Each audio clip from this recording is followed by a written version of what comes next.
5, 4, 3, 2, 1. Bonifay Banter Podcast. All right, guys, episode 12 with the one and only, the Bone Crusher, Rusty Malinoski in the studio. Local Clermont friend, dude. Good to have you in here, dude. Dude, excited to be here. Honestly, when you guys started this and I started catching wind of it and seeing it on Instagram and whatnot, I was excited for both of you because I believe both of you do really well at this kind of stuff. And Parks has stories for days, and so do you, Shane. So and do you, dude. The history. Come on now. I mean, outside of wakeboarding, but in wakeboarding, you know, there's not much that you haven't been a part of. So this is cool, and I knew eventually I would hopefully get the call to come and join you guys. And here You're we a are. local boy, dude. You're right here in Claremont. Dude. Yeah, so you basically just had no one that would drive out to Claremont, and you're like, let's call Rusty. Sometimes it's like that, dude. Yeah. I will admit, Bonifay Banter scheduling is probably our weak suit. Weird. I'm not good at it. Sorry, Patreon members, that you get a heads up who's coming into the studio about 12 hours before it happens. Yeah. Well, we'll eventually get a little bit more on top of it. But yeah, this time of season, you know, you never know what's going to happen next week. So it's hard to find the people to come in sometimes. But, you know, it's been good. And we're happy to have you. This is good. You. Yeah. And thank you for saying that you're liking the podcast. It's a lot of fun. We're really enjoying it. It's a good time. It's a lot of work, though, right? It is a lot of work. It's a lot more work than we realized. Like, the conversation's easy, but the back end of, you know. And honestly, I think in the wintertime, like when we're a little bit more chill, our schedules are a little bit more mellow, it'll be like a little bit more like easier to kind of like do.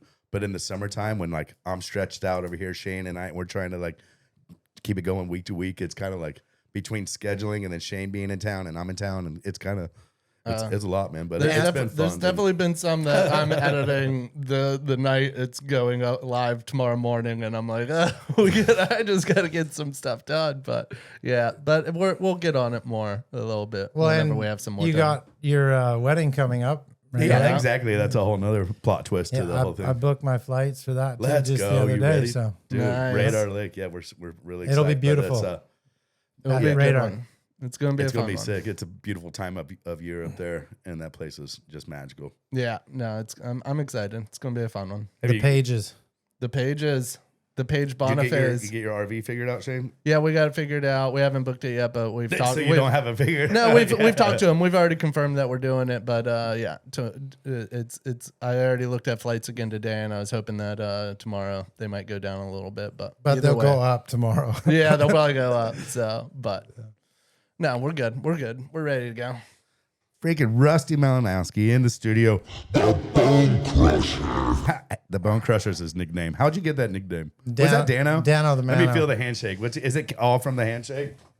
Ow, that is a bone crushing handshake, dude. That ain't no joke. Even though you poured it on a little thick. No, Dano came out. He said that I broke his finger back in the day, but I don't recall breaking his finger. Is that true? I don't think it's true.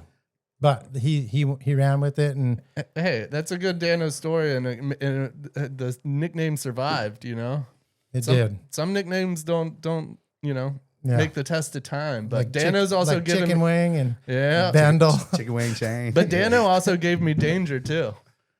Dano did? Yeah, Dano gave me Shane Danger. Why? Is that when you ollied on the... No, it was at Ackworth, and I was up against Murray. We were the last two riders to go. Murray got knocked out. KGB 5. KGB 5.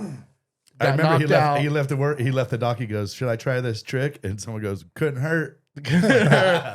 No, but he got taken away in an ambulance, full like neck brace, and then the next day I was up against Dean Smith, and Dean Smith got knocked out. Whoa! So he was like, "Oh, it's dangerous to ride against this kid. He's Shane Danger now." And then honestly, it was like a few contests later that I honestly think it was in a heat with you, but I said randomly, or maybe I didn't say it before, but I went and split my forehead. Like I split my eyebrow. Like I kneed myself coming off of the kicker or the rail or whatever. And when I came back in, I didn't even really know it was bleeding when they came and picked me up. And they're like, "Shane, you want to go in? Like you're bleeding a lot." And I was like, We'll just do a little victory lap real quick with blood on my face. And I remember I smeared it all over and then whipped in. And I was like, and I remember I said, whenever I got in, I go, if I ain't beating you, I'm going out bleeding. And I was like, and it was like Damn, part of dude, the that's Shane pretty- Danger. And I was like, yeah. That's pretty sick, dude. Yeah, it I was remember pretty- that. It was the cork back three used to do this off-axis back three. Is like super huge. I think you Yeah. just like compress and like I think it was hit your my knee eyebrow brace. right on your I think knee. it was my knee brace hit my eyebrow. And then what's even funny about that is I went in and Wayne Sovin Yep. was like, they were like, we need to take you to the hospital to get stitches because you definitely need stitches. And Wayne's like, oh, I can do it because the EMTs were like, well, we can't do that here. And he was like, do you have the stuff? And they were like, yeah. And he was doing it and like literally stitching me up there. And That's after raw as shit, after dude. 2 stitches, he looked at me and he goes, man, I really wish I had my eyeglasses right now. I can't see anything. And I'm like, you were stitching my face like right here. And it was just funny. I Sweat's was all like, in his yeah. eyeballs. It was a good one. He wasn't worried. He said you're ugly enough. Yeah, it was. But it was in the eyebrow, so I don't even have the cool scar to show for it. But I was thinking back to Kelowna when me and you went head to head that one year, and you pulled that out of your ass and landed like a back 5 or something and took me out early. yeah, I was so pissed. yeah. I think that I was Shane, like, oh, Shane I was a think- weapon off the kicker. I was like, behind oh, the boat. easy heat. I got Shane. Shane did cork back 7s back in the day. I think that might have been the round 2, or it wasn't that round, but it was the next round that I blew my knee up. I didn't against. want to say that. Yeah. But Oh, that yeah, was, no, yeah. you, That you you did- beat me and then you blew your knee the next. Then I was up against, I think, Dan Harf in the. It might have been head to heads or whatever, but I think it was. But I went up and you didn't fall on that hit either. Didn't You fall. made it. You blew your knee out Blew and my- didn't fall. It's Didn't you It's hit 2 on the times. It's transfer? 2 times out of the 3 times I've blown my knee. 2 times. Every time I've ridden away. 2 of the times I've gotten second in the event with the blown knee. with the blown That's knee. pretty good. I mean, Yeah, good. it's pretty Dude, if you good. had- if you And you were at the Oakley riot in Dubai. I blew my knee there and got second at that event also. I don't remember. I you think it getting was hurt. was that the double up I contest? didn't really knew I blew it because was- I just heard it, but it was I think Rathy ended up winning Yeah. and I got second. But That was I blew an my knee actual there. event, though, right? It wasn't just double up. It was like a wake event. maybe it was a wake event, but I blew it on the double up. I think Oh, I okay. did back 7 or off X's back 3 and just blew it when I landed. So That'll happen. I think it was actually the mocha latte I might have been trying at the time. But We were just needless talking to about say. that. What is the did you invent the mocha latte? Oh yeah, Damn. mocha latte. I actually did it on Rusty's Lake. I think it What was, was it was the wrapped back 3 to Olay with a nose grab. So So backhand ole. yeah, Yeah. backhand Olay, like come nose grab, then you unwrap and then you go under the rope on the Did second you accidentally get kicked into that one time? one. Yeah, and I then you think were I was like, going. I think I was just going back 7 and got kicked weird and was out of control and just sort of pushed the rope over my head and then landed and was like, Whoa. I think that was a new one. You remember my flat back 9? You filmed it? Yeah, Back in yeah, my yeah. like that? That was Yeah, I sick. remember. Yeah, because I even remember it wasn't too long ago. I mean, I guess it was probably more like 6 years, maybe 5 years ago. But you hit me up and you were like, "Do you still have this?" And I was like, "I doubt it." And then actually went on the computer and I found it, and I was That like, was "Yeah, I sick. still got this." But We were just talking about like wakeboard sets before you got here that like stuck out to us, and I was like, man, one of the ones that like my favorite ones I'll never forget, and it was like over at your house that day. You did Brought my double half board over. calves. Yeah, I was doing double half calves, but no, Or but no, this is, double no, yeah, low. double, yeah, but this is when it was just you, me, and Bob Sitchell, and we had a jet ski in your XR, and so we were out there and we rotated through. One drove, one filmed on the jet ski, and then you remember you made a double. You made, I think you just started grabbing like your double roll, so you did double stair roll. Mm-hmm. Bobby did. Bobby only landed like 2 double tantrums, I think, or one Oh, double right, tantrum, right. and Bobby ended up sticking the indie double tantrum. Yeah, that was And then insane. then I went and fucking made my second double mob that I've ever made, and the only one too, the last one. Yeah. And that was 2011. But that Dang. day was so magical. Like us 3 out there, everybody and just made one their camera, trick. and everyone made their trick, and it was just double ups, and it was just like we got done. And I remember all of us looking at each other. I was like, "Damn, dude, this day is like We just crushed. it was just." Yeah, That when, when you were doing the double mob, you like I drove you quite a few that you like basically landed. That trick, like you almost landed. Aside from fully riding away, you landed that trick like 15 times. Yeah, it was I mean, frustrating. you as always shit. were just like almost.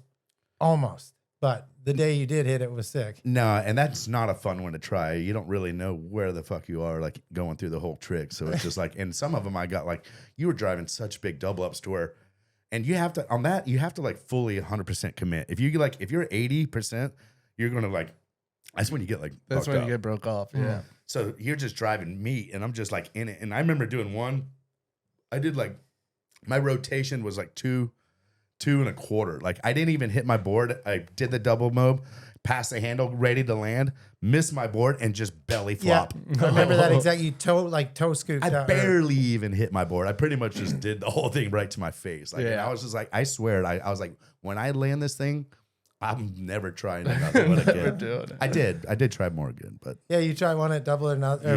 Double or nothing every year.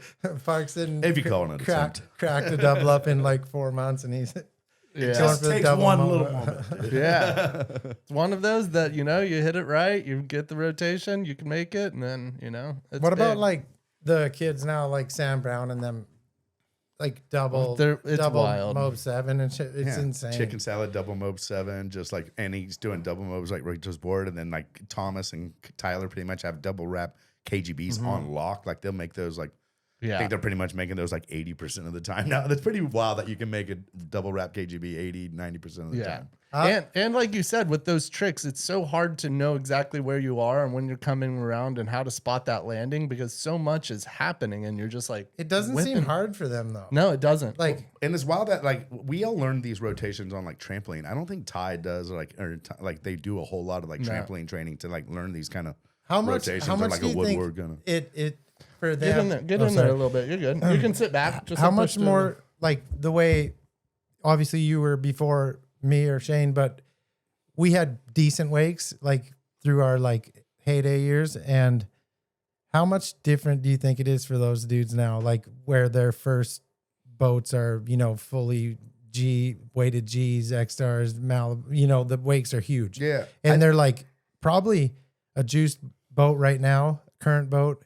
I bet a juiced wake is like probably as big as like most double ups we used to hit. totally. Do you think? Yeah, I totally agree with that. They're like thigh high kind of Yeah, like. I think they're as big, but when we were having to do double ups to get a wake that big, it's also that timing. So they're not.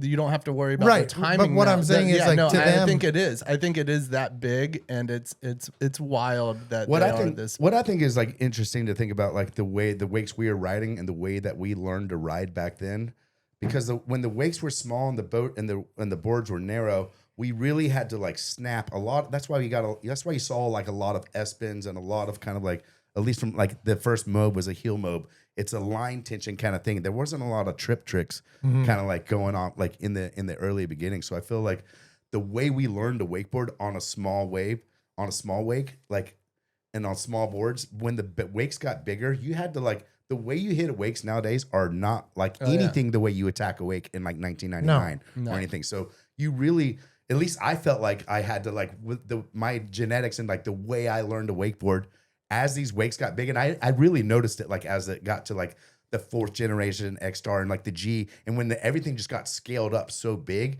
and the transitions were so much bigger to where you're really using the wake, you're not using as much line tension to kind of like get your stuff.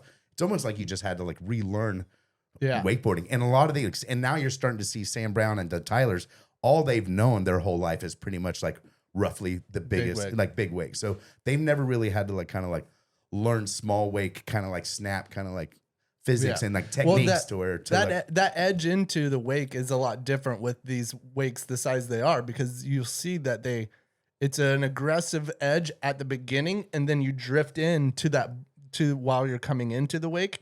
And we've always learned progressive. Yeah. So you would start slow, and then at the bottom of the wake is where you want your hardest edge. But now it's harder edge, and then you get to the bottom, and They like of the haul edge. ass into the wake and then like almost just like Relax, stop. yeah. They're like pop, right off the top, But and they go like that- straight up. The timing of the edge and the speed that you come in with is where you're landing on the wake, and they're just getting shot up. So it's like, I need to come in at this speed so I can get shot up and then land there. It's tough for me nowadays. I leave early on. It's so hard for me to like wait, the top like, of the load, wake. hit the top for of sure. the wake. I leave like I'm like jumping off the wake early. I get hung up on like a lot of stuff. I case. I'm coming like it really is a whole different technique It's- on Yeah, riding. you have to than wait wakes so nowadays. long to go up So the top of the wake. It is, man. But going back to like how we used to crack double ups, like I guarantee you, I drove Danny his first heel 10. I'd like to think I had him going in between 22 and 26 miles an hour. You know, like we hand drove all those, and like some were good, some were bad, but you know what I mean? It was like so hard to drive a meaty double up and like get it open or two-teed or open it up or whatever they wanted, and like look in the mirror, make sure he's good, and then look back at the speedo and you're like, oh shit, I'm going 26, slow down a little bit. But it was like, now it's just hit your speed, turn the dub, go wide, look back at the rider. He's like, open it up. Okay. Everything's like done. Perfect. Yep. Everything's Too easy to so drive easy. nowadays. Still difficult. Yeah. And apparently Rusty doesn't think, they asked Rusty who drives the best double ups on Grab Matters. And I remember watching it, getting super butthurt that he didn't mention me.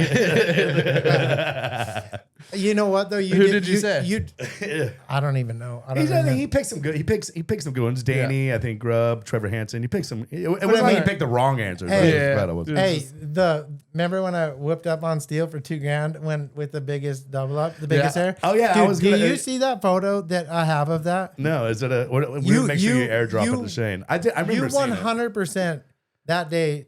I've never, and I probably will never hit a double up that big again in my life. That was. Do you remember that day? Yeah, 100%. Like some of those double ups where I was like, no, and they were like probably over my head. All they were trying to do is go as big as they could, and like just Well, do indie do you remember tantrums, that? I do remember Rusty that, versus yeah. Steel. Yeah. And like I took Lindsay photoshopped like Photoshop, what? Cruz's head on Steele's body, and I was like holding him like a baby and stuff. That's So funny. So are you officially the winner out of that little mini double up contest we right had there? it at your house. Remember Yeah. we each brought $2,000, and I think Put it- Alliance was here. Or Yeah. something. But yeah, I for sure cracked the biggest double up that day. by far. At Bro Stock Steel and a few people, like it wasn't even part of the event, but during the riders meeting, they're like, I'm throwing in an extra $1,000 for whoever goes the biggest right now. And then a few other people were like, Oh, I'll throw in. And Steel definitely thought he was going to win. Who won? Who was it? Ulf? Oh I damn! think Ulf. Yeah, Ulf, goes yeah. So big. Ulf goes so big. He did a big S bend to blind. He tried S bend to blind. What does he do? The trick like his go to is it Tootsie toe roll. He does Yeah. a big, huge Tootsie roll. insane. Well, he does that elephant tootsie. It's kind of the Ulf But mode, like whatever. he you hits wanna that call toe it. side. Yeah. Yeah. He comes ripping in toe side, does the biggest like elephant, and then rolls out of it to crow, and then just goes all the way back to like tootsie. And he goes big front roll, then grabs, Yeah. comes around, and then whips it around. It's like 3 different tricks. You're It like, is what are you fucking doing, dude? It's, Like, You gotta feel good about the tootsie roll. That oh, one, dude, huh? that one's How does that? nice. How does you yeah, like I that? love it. It's my favorite one. That There's your a tootsie lot roll of got good that ones. much better. Yeah, But they don't call it the Tootsie. Yeah, they Shout do. out Ulf dude. Yeah, they do. So he signed with Hyperlight, and he was on the team trip this year. So I got sick. to He's fun, spend man. some time with him, and really good dude. And it's refreshing watching him wakeboard. It's like, damn, Yeah. He makes it. He's got that Randall Dean Smith vibe where It's he good still to does see it. technical tricks and whatnot, yeah. and does hard tricks, but you know when Rod's shooting him and he's just focused on getting photos and he's fucking cracking backside 180s, you know, 70 so yeah. deep, and it's just really cool. It's Yeah. fun to The watch. landing gear on those kids. Yeah, is 70, pretty, 80% of the tricks he's Dude. doing, he's cutting in as hard as he can and Mm-hmm. going big out into the flats, which is very, very refreshing to watch. Yeah, You know, 100%. It's good to see that that someone's still carrying the Randall philosophy of doing it and hitting the wake that hard and kind of Yeah. like going that big because Yeah. he does not hit. You don't see him land on that transition or even inside the But bubbles it's too like- much, man. He is full balls. But to like the walls, Ulf is dude. insane, but comparing to like getting to watch Randall ride in person, like if you had the opportunity to watch him wakeboard, it's like it was like the coolest thing ever. Like I remember the first time I ever drove Randall double ups. I was like, what the fuck, dude? We were going like 29 and the boat was just like, and the boat like was going so fast that it like wouldn't sit into the roll. You know what I mean? Like Yeah. it was like you were skipping over the rollers, and it was just The boat doesn't even sit down. The whole everything just is it was a whole just different. so intense, and like not that he was happy with the double ups I was driving, but I was like, I don't feel good about this. Like, Is that what you I don't say? feel like Scared? I'm You're driving. is this right. Is this legal? Honestly, we're at the Pro Tour, just the last Pro Tour. I was talking with Trevor Hansen about it, and he said one of the scariest times he's ever had driving a boat was for Randall during a double up, and he was already intimidated driving Randall and being like, this is crazy. We're going 29 miles or 28 and 29 miles an hour. And then he's like, give me a double up. And he's like, Oh man. holy cow. But he was like, I was so scared and terrified that I would not do it, but I also would never advise anyone to do this. Like, you don't cut into a double up at 29 miles an hour from that far out and as hard as he did. And he was like terrified. And he was like, it was hands down the most scared I've ever been driving. I believe it. Yeah. I mean, it did. It was there's some liability situations out there sometimes, Yeah. dude. I remember one time we were on the dock and Randall's coming at us. No one else, everyone who lands their trick, they like whip you couldn't get to the dock if you wanted to. And Randall's like doing one last trick, like at the dock.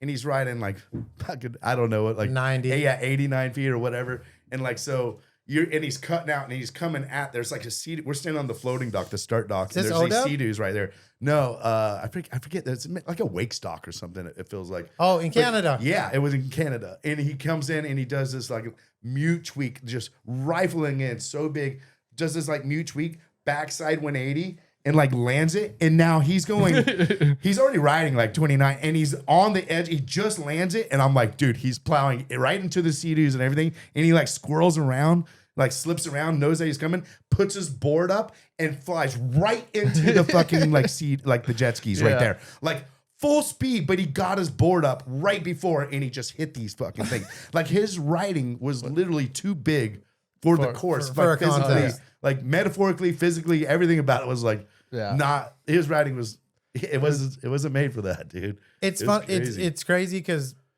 obviously, unfortunately, the news of Randall's passing, there's been so much posting of his riding and just photos Some and beautiful words and yeah. it's just not that you forgot, but it's like that dude maybe didn't ride for the past few years, but like you would put his riding back then would be the best still right now. Yeah, I think you Like- throw it up against anything. Yeah, I mean, 10, 20 it's- years from now. I don't- And it's something that nobody else could do. It wasn't like, even if you rode super styly in the last 10 years or you were a great technical rider, nowadays people are better and are doing cooler shit. Nobody's still riding as big and as dominant and as crazy as he was So when he was so doing it years long ago. ago. It's And it's he mind-blowing. literally his Like, riding he changed like the lives way forever. because yeah. timeless for sure. Like Yeah. it just obviously like Parks land in the first 10, all these amazing things. Not that Parks got surpassed, but you know Yeah. what I mean? Kids do 12s and Yeah, it's no. insane. But like Nobody will passed still do Randall. a method as He- big as he you did know, off of the it just- double up or whatever. it you know? really didn't.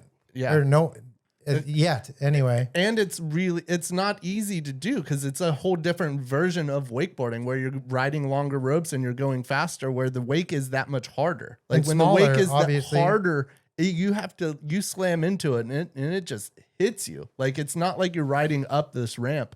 You're Right. slapping into this roller that just punches you up. Like Like that photo of him doing the method off the double up, maybe Lake Powell or something. Yeah.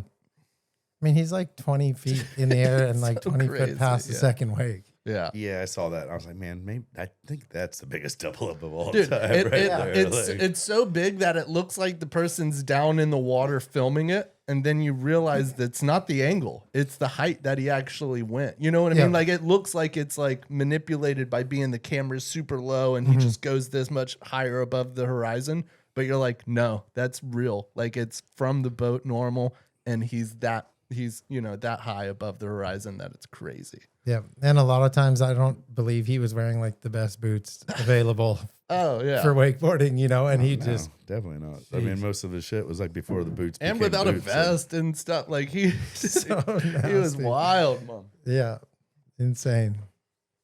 Yeah, Randall. Shout out to his family and all of the West Coast, West Side riders out there, man. He'll definitely be missed, man, and I miss him, and I know everyone else does too. And thanks for everything he did for the sport, man, it'll live forever. And like you said, his writing's timeless and will never, And you never said fucking be matched. You said man. it earlier too. There's been so many kind words. I've looked at a lot of different posts of people from the West Coast just saying what he meant to them and that they met him once and that he changed their life and view on being like, you don't have to be an Orlando wakeboarder to be cool. You know what I mean? And Well, he was cooler than all of us. Put together. yeah, he was very cool. So No, there's been just so many good write-ups and different things said about him. It's amazing. definitely. Rusty, what'd you think of that UFC fight recently? Oh. Me and Rusty, before any UFC fight goes on, me and Rusty call each other. We talk about the card. You're more into. You're my intel. You're my inside. You're my insider into the shit. Man, I was excited for the 318. That was a Max Holloway, Dustin Poirier, great card. Paul Acosta looked unbelievable, like the Paulo against Kevin Holland. Yeah. No, Or that was more D-Rod. fight. Yeah. I had money on Acosta. You did. Yeah. You won. Yeah, he was I won like there. it's plus 200. Yeah, it was a good one. But yeah, the card was stacked. D-Rod was an underdog. And he won. Obviously, he almost finished Kevin Holland, which was, I mean, I didn't really see that coming, to be honest. But I did bet on him, so that was a good There one we too. go. I think it was plus 450, right? Yeah, I hit that same one. I think. Yep. But obviously the main event, Poirier and Max.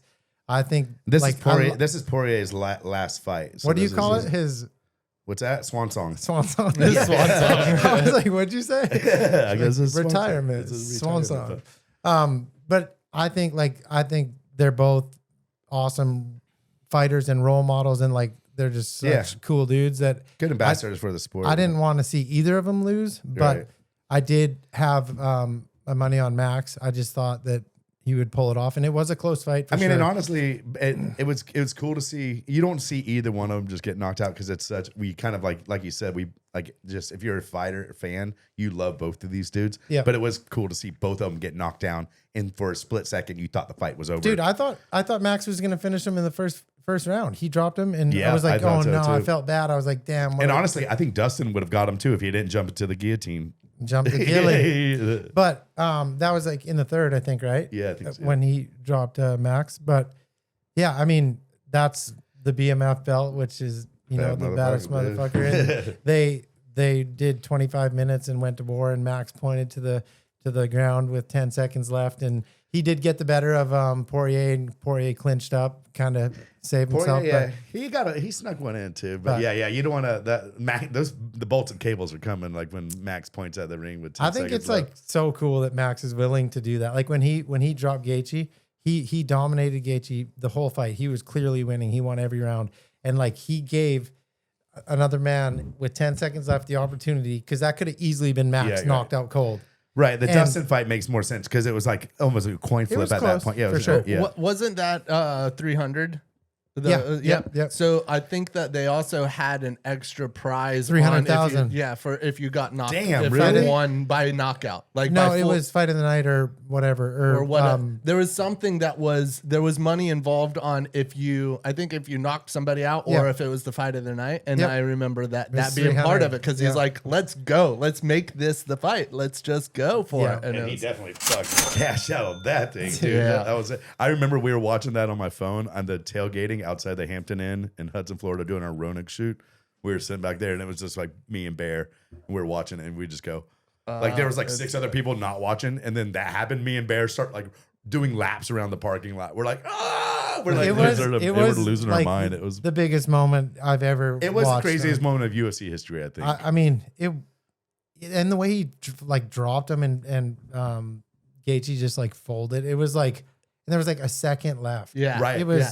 I lost my. That was wild. That was crazy. I'm such a huge fan of MMA and the UFC, and I've been able to hang out with some of the guys, Cowboy. And Who's Gray some of Maynard, the and UFC fighters that you've become friends with? like Cowboy for Yeah. sure, the best with him, and he's super into wakeboarding and has a boat. And You called me up one time. You're like, "Hey, where are you at right now?" And I go, "I'm in Lake of the Ozarks." He's all, "Cowboy is up there. He's near you.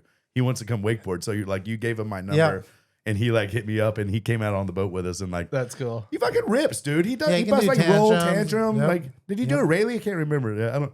Maybe roll tantrum Probably, yeah. for sure. But I dude, mean, he hey- was, dude, I was impressed, dude. Yeah, Like, that's sick. that was Hey, bad as shit. So he was fighting for the 155 belt in Orlando. Him, his whole team, they stayed at my house. We got lots of extra room, and he had his RV there. So there was like, I don't know, probably like 7 people in his camp. They were all there at my house for a week. Cowboy's like straight up fighting for the belt, and he's like, "Let's go for a ride." And so I'm like, "What the What fuck?" are you talking about? I'm Dude? like, you know, I was first of thinking all- for a wake serve. That's it. Dude. First of all, wakeboarding is like yeah, one of the things that like if you're not that good at it, anything can happen. you like probably blow your knee. You know what I mean? Yeah. Like if you screw up and you're trying a new trick, it's like And it's usually he's getting old, like a little bit older too. So he's like trying to do some shit that he did like Dude. back in the 20s. Is like usually that's when like I'm like, oh, I haven't done a tantrum in 7 years. I'll bust it out and then yeah, like this is not worth it, man. Cowboy doesn't really. He has a I don't give a shit attitude though. He's Definitely. he's gonna Definitely. Would you still contribute your haircut to Chuck Liddell? No, my haircut is not for Chuck Liddell. But I remember clear as day. We were at like an event when he lost to Rashad Evans and he got KO'd. We were like at an event in Orlando. Was that No, in Orlando? we were at a wakeboard event, but we were watching it at like a bar or something, and I Yeah. was like so devastated. That's gotta hurt when you see your homie kind of Dude, like when you're emotionally and- tied to a and- fight and you just don't have like Dude. some money on it or something. And then I won the event, and I did Chuck's like he used to go like this or something. I forget. So it On the is for front- Chuck Liddell. Well, no, the win was. Oh, the win. But I was like legitimately, I was saddened when I seen that. I was like, Yeah, that was a big one because he really didn't come back very. No, good it went after. bad, It went was bad. like, but Chuck was. I mean, that's when we were young. That was a while ago, and Yeah. I remember you loving some Chuck, and I love Chuck too because it was like I was invested with you. Like Yeah. I was like, yeah, dude, this dude's like, he's the champ. I remember a Cowboy. I asked him, I go, hey, put me in a chokehold. Fucking, I want to feel. I go, don't choke me out, but I want to like squeeze as hard as you would if you're trying to choke someone out, like in it, really, because I want to feel just for a split second, like what that He felt choked like. you dude. out? Yeah, I got a photo too.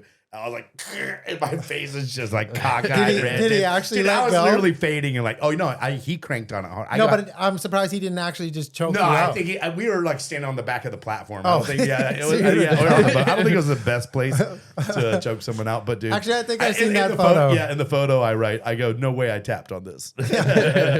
You're lucky you weren't on land. He would have straight choked you out. 100%. So just let me see what it feels like.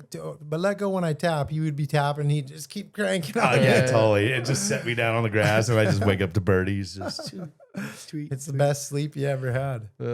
Hey, what would you say to possibly choking out Shane live on the podcast No, here he- tonight? What about he maybe not said- right now because I want Shane here mentally through the but like right as we quit, maybe like could you like tighten him down and maybe we'll for the see how Patreon many members? of these Shane? Guinnesses I have. I don't think Oh, he take said that. He said this idea earlier, and I was like, "That from Shane, your like- point of view, that sounds really good." And like, but For no, you, I don't But like. you'll be sitting in the chair. You're like, where are you gonna go? You're just gonna yeah.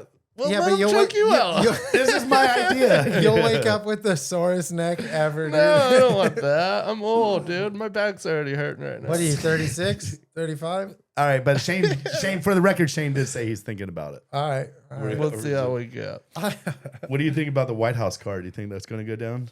I mean, I think They're it thinking is. about doing a UFC fight for the people listening who don't know. They're thinking about doing a UFC fight at the White House lawn and the. No, they're in the doing front. it. They're doing it. They're doing it. I mean, it's just, I think it would be insane. There's lots of talk that John Jones would fight, and hopefully it'd be against Tom Aspinall for the heavyweight strap. But then I heard Derek Lewis wants to really fight in it too, probably. I mean, Derek Lewis is pretty low on, like, Yeah. he ain't a top 5 even right now, I don't think. Where was I going with that? Sorry. Top 5 sound bites. The White House card though would be, I heard Dana say that John might not be reliable enough. I heard it. to Because John Jones he's a little fluky. He anything can happen 6 months before the fight. He could test positive. He could get arrested. Who really knows? He's a loose cannon. Like can you imagine being the best in the world and never losing and getting hammered drunk the 3 nights before your title fight, doing other substances, and still whooping everyone's ass. And just making crazy decisions before, like you think that you'd be a Dude. little more rational and like kind of like Everyone else has been training, no alcohol, drugs, nothing. Honestly, Perfect. I don't think you get both. I don't know if you get the same John Jones without him being mentally the loose cannon and just like being the decision maker and whatever he does, whatever, like, I just don't, you don't get a butter knife you don't get a sharp knife on one side. You're going to get two sides of the sword, and it's going to look good one way and it's going to cut back the other way. And a lot of people don't have that, but a lot of people, no one else is fucking John Jones either. Like, so I think like certain people, you see it with some crazy artists, like, like, I mean, was Hunter S. Thompson going to be the writer he was if he wasn't this crazy loose cannon? Like, it's a double. Sometimes it's double-edged sword. You used to pull it off though. Like you'd stay up late and go off the dock and you'd be a little hurting, and you would that was still back win. when I was young. But too. I mean, I didn't get hungover back when I was 18, But that's like 19. part of it though too. Is like you've got to the creativity and the ideas only come to you whenever you're that way. I mean, it's like it's Jimi Hendrix. It's But I'm Jim talking Morrison. about like it's you're like all physically fighting kind of for your life. Like two men enter. No, I know. This is a different situation and than an he's artist, like, or like a musician. But you need to be physically peak performance. Your cardio, all these things need to be perfect, and he still is the best. And I hope he comes back and fights, dude. I want him to fight. I honestly think he could beat Tom Aspinall. I mean, I think he would could. be a favorite. He would be betting favorite for sure. Not by much, though. I bet. What do you think? I don't. He's know. not minus 200. No. I mean, Rusty, what was the biggest? What was that? What Ronda? Didn't you hit the Ronda Rousey Holly Holmes fight? Was it that one or what one was it? I bet. I don't. It was a female fight. I don't remember which one it was, but Nunes. it was like. It might have been. I always bet underdog, and I swear it was a Holly was Holmes, Amanda. It was like Holly or. I won 1,000 off of like it was 13 very, to 1. It was 13 Yeah. to 1, dude. He like it was crazy. I think he bet 100 and won like $1,300. Yeah, and I like didn't even watch because I was like washing my truck or something, and Lindsay's like, "You won!" I was like, "No way!" I looked at my phone. It was like $1,300. I love how much Lindsay loves fights. Your wife too. Lindsay's Dude, freaking awesome, dude. Lindsay's, she knows more. she like, truly does. technically, and like I talked to her about like how we're talking about cards Right. and stuff. Like, yeah, it's the same. What a good it's the same. relationship with your wife. Like she's that Yeah. into UFC. She's like she can like challenge your thoughts on like UFC. Yeah, I'll be like, damn, what do maybe you she's think? right. Like, No, these two are quite the item. Like they are very similar, and Hey, she had on Friday. She had one of her friends' birthdays dinner, and she's like, "Hey, I need to be back home." Or sorry, on Saturday, she's like, "Hey, I need to be back in Claremont at 10. Me and Rusty are going to be watching the fights, the pay per view." So she got back in time for the pay per view. that's called priorities, right Yeah, there. like that's right. yeah, there's definitely not a lot of females that are changing their schedule based on the UFC card. fights. I mean, that was a good card. She's such a fucking athletic though too. Like she's so talented. Like I mean, honestly, Rusty, you're super talented. You come from a family tree of all your brothers, pro snowmobile. Like you're just filled with talent to the brim and just like physically stocked. And then you marry Lindsay, who's like.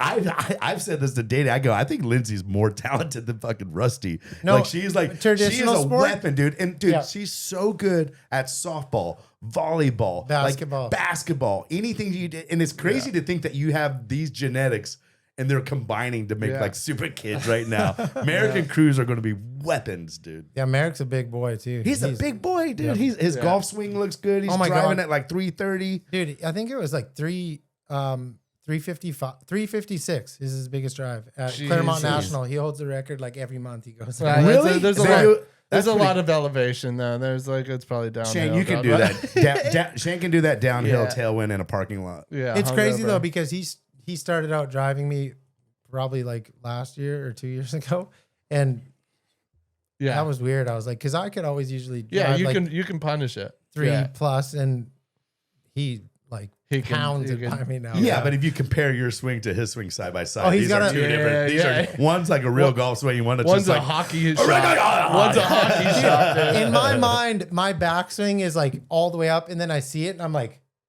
Yours To is hear only. no, it's a full hockey shot. It's a full. It is a little. It is a mini slap shot. It's a little snapshot. No, I remember at Legends one time there was it's like a 200-yard par 3, and you were betting us that you could get a pitching wedge there, and everybody took the bet, and it took you like 4 or 5 times, but you did get a pitching wedge there, and it was just like really insane. Like, Yeah. No, but to your point though, Lindsay, like straight up, if we're betting like who can make like if we're playing pig or whatever around the world, she beats all of us always. And then like straight up, like she coached Merrick's baseball team for like 3 years, and people, like it's different to have a female coach, or she was assistant coach, but she straight up knows more about the game than the coach, and she's leaning on them kids too. She's like really like and she skill wise like showing them, and like she can field the ball and do, you know what I mean? And she's got me covered in traditional sports for sure. But like now we go to like moto or, I got her covered. Yeah, but so you're faster than her on a dirt bike. Congratulations. Shout out Rusty. Shout out Rusty. Oh, Jesus. Way to brag, dude. This is the mother of your kids. Nah, y'all got super baby. Y'all got super, dude. Yeah. Not even super babies. Like they're married full grown. He's like 6 inches taller than me, dude. Yeah. Two trunk legs, dude. No, I want to play again with Merrick, because I remember I played a while back and I got to watch his swing, and we he's been around. Hey, we used to play improving. golf with Shane back in the day. We could beat Shane. You remember that? We most of the time. what, we you're kind of- good now? Shane's fucking good now. Right. Shane's good now. I wouldn't Shane's say put in the good, time. but I think He's beating. I can he beat beat, you too. he beats me. Do you most play of the time often now? all the time. I beat him the other day, but Yeah. But he's coming along. That's good to know, because I would have like straight bet you. I'd be Oh, like, shit, I got dude. Sorry, Shane. Shane. No, I play all the time. Like, what I'm the playing. fuck? When did Shane get so good at I'm golf? playing like once a week. It's not more. frustrating too, because you outdrive him by like 40 yards every time, and every one of your shots are like 20 yards further. But he's still like 7 shots underneath you at the end of the day. You just got it figured out. I've had good rounds. I've had some good rounds. There's a lot of bad rounds there though too. Yeah. It's starting I'm to fall glazing. off. I'm glazing him a little bit. He's glazing. I mean, me a little bit, but we asked Danny. We asked Danny who the top 5 golfers was, and Shane didn't make top 5 out of I all the didn't make top wakeboarders. 5, but I think I was 7. 7? You were Yeah. 8th, I think. No, I made up. You were 8th. Where were you? He wasn't on the list. 3rd. Deep. But it was like, it was a few of the boys in front of me, but then not 13th. on a good day. I'm That's good. I Good could to be hear. in the top 5. That means you got lots of free time if you're golfing. Yeah, I mean, I wouldn't say a lot of free time, but I out a bit of time to go golf. Prioritize Yeah, golf.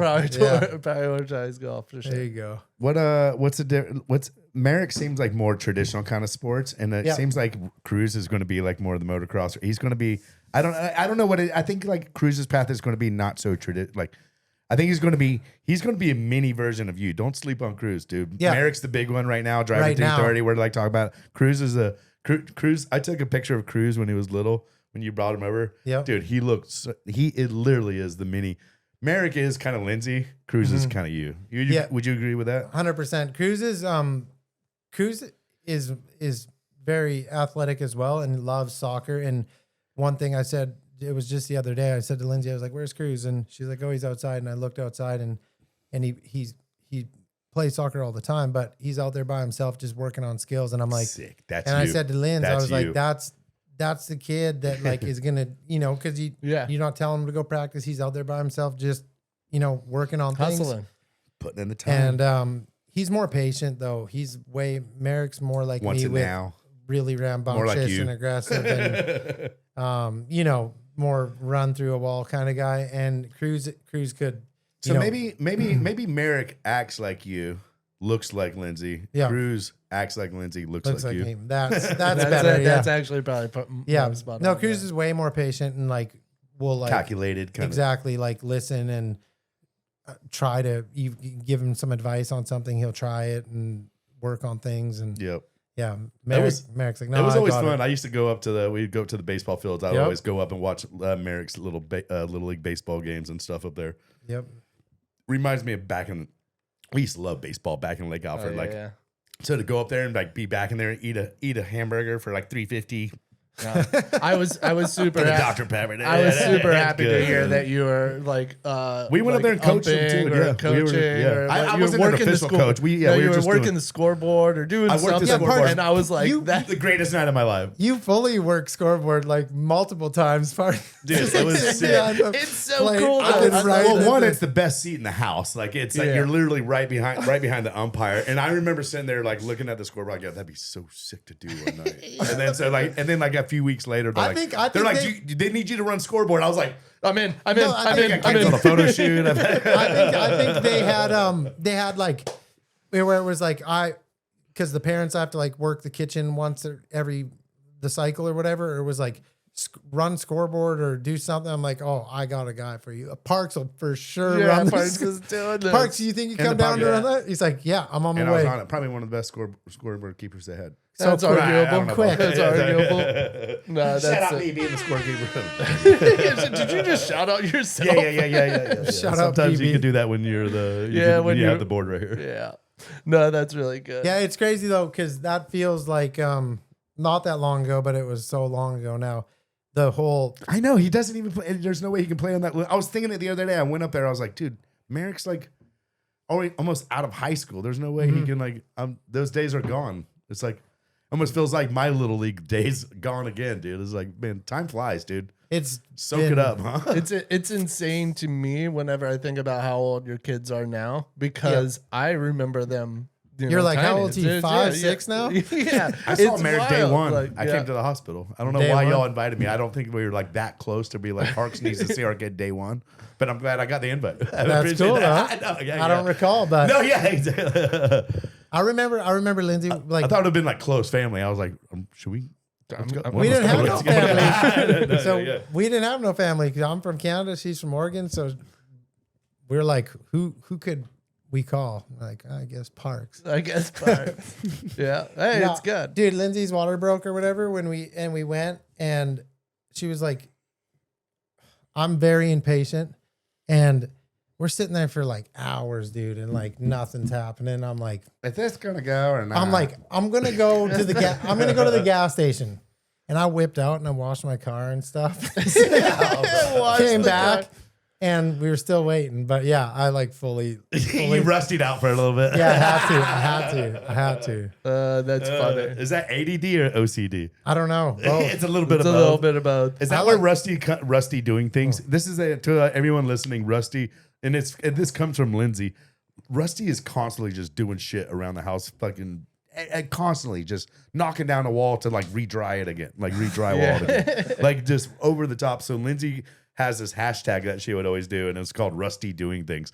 And this shit was It was the greatest thing in the wakeboard industry for quite some time. But it was better in the beginning when I like didn't know she was filming me, and like it wasn't always about me like building something or doing. It was like Just you doing things. the best one ever though. Like still to the day is like I got a really good deal on a fridge at Lowe's. It was like for whatever reason it was like half price, and I was like I have a problem if I see something that's like normally X amount and it's like for some reason it's still perfect and brand new, but they're like blowing it out at half price. I'm like, I need it. It's like money 'Cause, lost I if mean- you don't get it. That's girl math. So I buy this thing, grab my trailer, go get it, and I'm coming back and I'm like, fuck, this is a big fridge. And I'm like, because I'm like, I'll get it.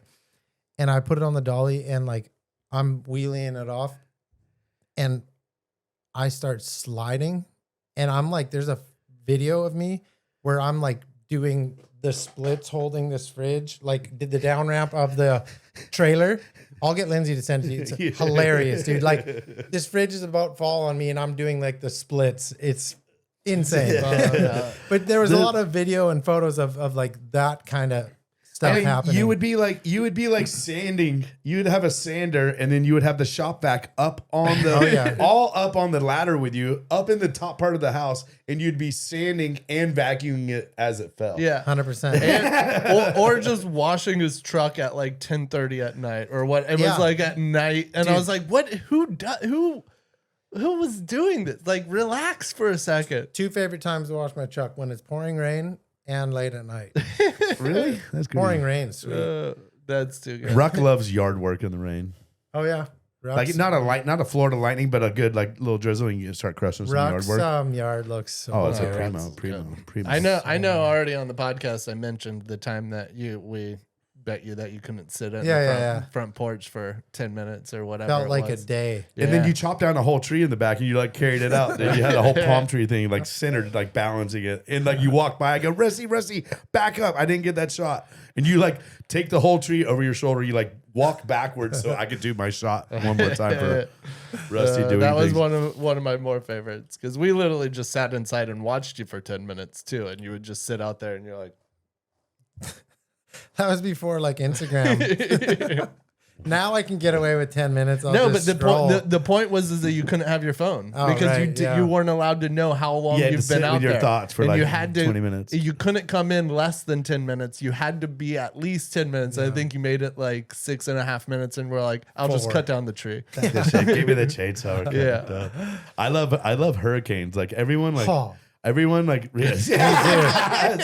Love it. Everyone like when hurricanes happen, like everyone like bunkers down, gets the candles, gets ready. Rusty puts up, dude, he just like suits up and he's ready for war. Dude, every love it. branch that comes down, like Rusty's yard will look better after a hurricane the next morning 100%. because every piece of moss that falls down, he picks it up. A branch falls down, he picks it up. Something blows into his yard, he grabs it, picks it up. Like he is literally going around with a headlamp all night, just doing yard work. His yard looks fucking unreal the next morning after a hurricane. 100%. You are so crazy, Yeah. dude. That's true though. My yard, like fully big storm, like better, way better. It's like What do you perfect. do? You just sit there on your lawnmower and just wait, and you just kind of survey the whole thing, and kind of you got like 3 acres where you live, yeah? Is that what that is? 4. 4, yeah. So you're like cruising around, I'm just waiting. survey, yeah, wait. I'm just This waiting. shit fucking- So don't tempt me with the falling tree. I will get this thing out of here by sunrise. Yeah, big storm coming. I'll clean gutters like right before the eye of the storm hits. Just Yeah, frothing on it. No, it's definitely one of my more favorite ones of that story of just being like, he can't do it. He can't sit out there for 10 minutes. yeah. And I thought it would get better, but it almost got worse now that I'm sober. Like Yeah. I have a real hard time just sitting and idle. No, it's good. It's good. You're a firecracker, dude, and Yeah, it's gotten worse. you looking a little soft nowadays. You quit working out? Yeah, I'm just joking. I'm just fucking with you. I say this every time I see Rusty. Yeah. You look chiseled, dude. You're like -8% body fat. Wow. -8. doing lots of different things right now, but lots of outside working and building and lots of exciting, fun things that I like to keep do. you busy. You got to Projects, keep yeah. you fucking busy. That's though. the You got to thing. like. What are you going to do? Like, you can't sit at your phone and look at it for 10 minutes. No, and when I used to drink Bud Light, I could like hang out and sit around and kick a buzz and Right. pound some beers. But now it's like I don't do that. Go. Instead of that, I need to like vacuum or clean up or fix something or do something. So it's a Shane's doc needs some work. Maybe Yeah, you you wanna back come- off the Bud Light soon. Maybe just he doesn't like. I don't like Bud Light. He doesn't Come on. like No, I told mean, him he needs to be drinking Bud Light out of respect for me now, you know. But that would he's have been like, good if we Yeah. cracked some BLs for old Rusty. I mean, I could, but you know, I got a nice little Guinness tonight.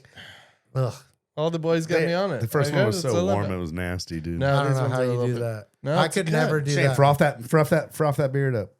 That's not it. You got to do I it on don't the have first it. sip. Yeah, huh? it's got to be on the. It's got to get a little Hey, bit. how funny was I told you, but when Sam Brown was telling about how he was like riding his lawnmower and the dog was yapping and he's like, "Fuck you." I rewatched. Missy's the name. I rewatched that little teaser thing you did like 4 times. I was just dying laughing. Dude, honestly, Oh my God. everything Sam says is just so funny because it's always so unpredictable. Oh. You never know where it's coming from. It's said with a funny accent, and you're just like, "What are you talking about?" Dude. But I love every bit of it. I He's literally so was funny. dying Yeah. laughing because I could just envision him riding the mower and be like, "Fuck you," to the dog.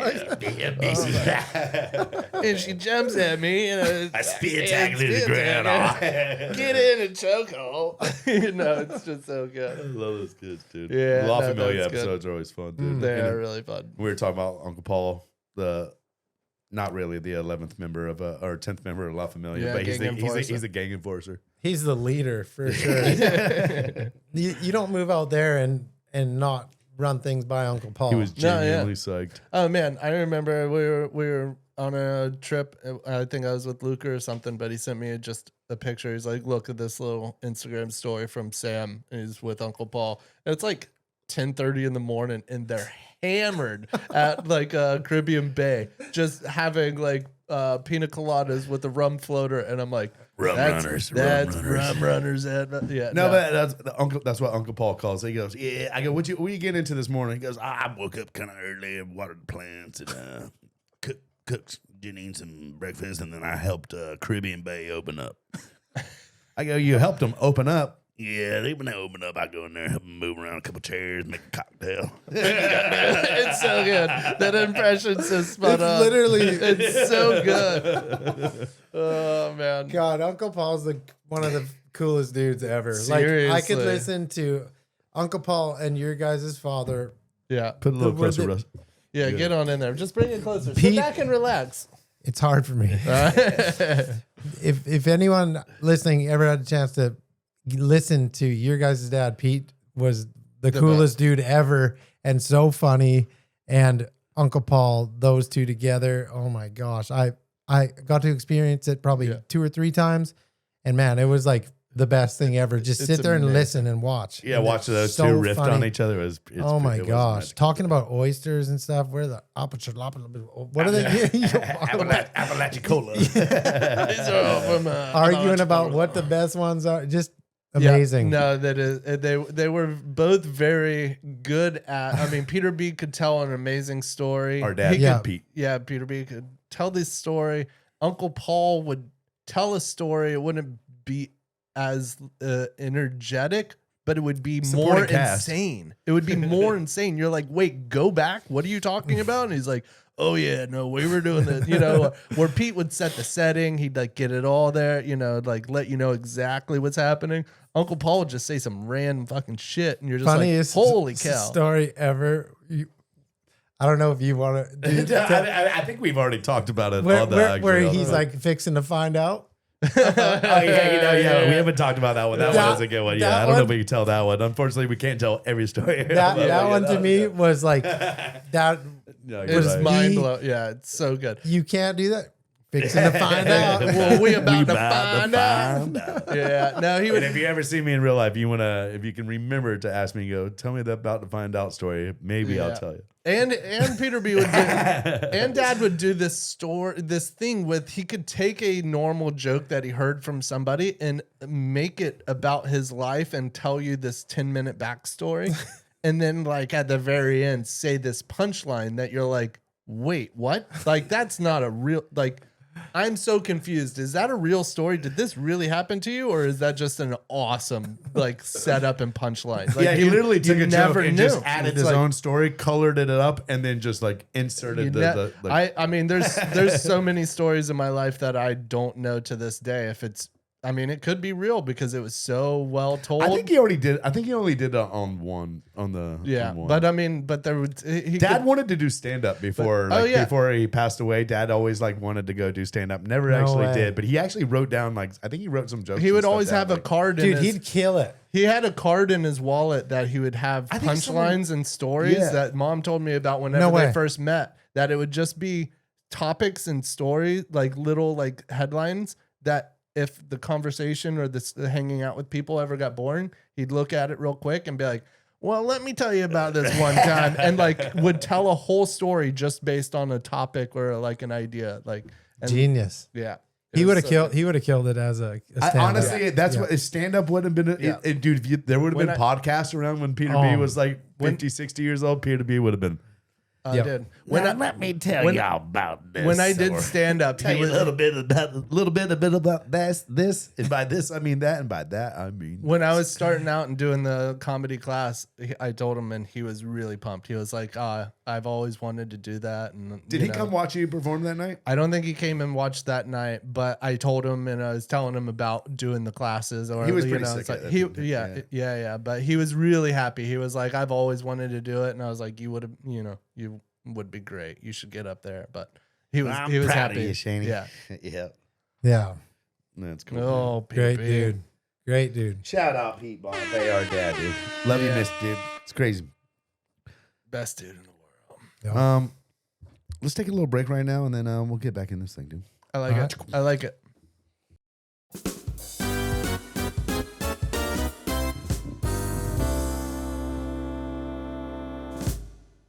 Yeah. There you go, Shane. I like it. I Hey, like you it. got a fresh Guinness. You have to do it now. Oh yeah, Oh, give us yeah, a, yeah, give yeah, us yeah. a give us a mustache frother. There you go. Dang. Hit it with it, dude. You just let it marinate sometimes. Yeah, it's nice.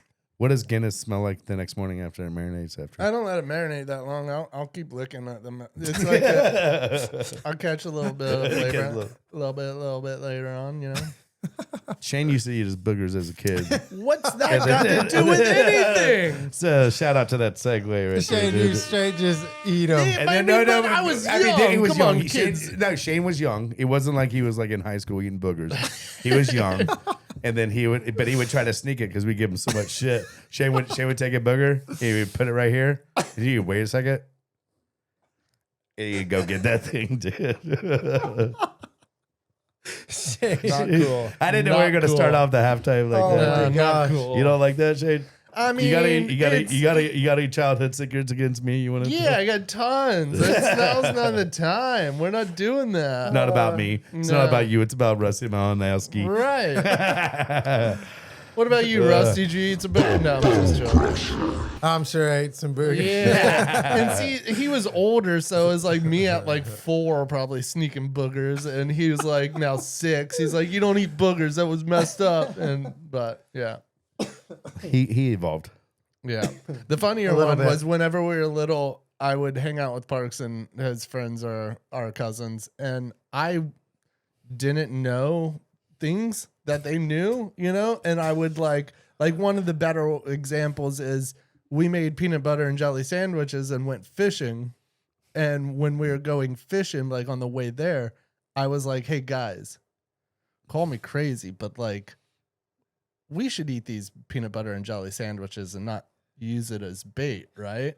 And they were like, what? And I was like, I want this peanut butter and jelly sandwich. They're like, yes, the sandwiches were always for us. We're not using, fish don't want peanut butter and jelly sandwich. And I was like, But okay, Shane- my bad. Shane rationally thought at like 5 years old we made these peanut butter jelly sandwiches to go feed to the fish to catch them. Well- And Shane wanted to eat them so bad he was like, guys, we should probably eat these. We should eat these things. But there was like numerous times of me just like stating the obvious, but everybody else was already there. And I didn't And he said know. it with a lisp too. He was like, Parth. Hey, Parth. Yeah, there's definitely a handful. I And thought Shane that was- story was going to be much worse. Shane was a nugget little. You're a cute little kid. I don't know what happened to you, but you're a nugget little. That was before kid, the dude. nose got all big and before the Dude, beard grew out. let's put up a shot of Shane right now. Back when Such an adorable that little parrot kid. shirt maybe or something. Yeah, that I was a good looking kid.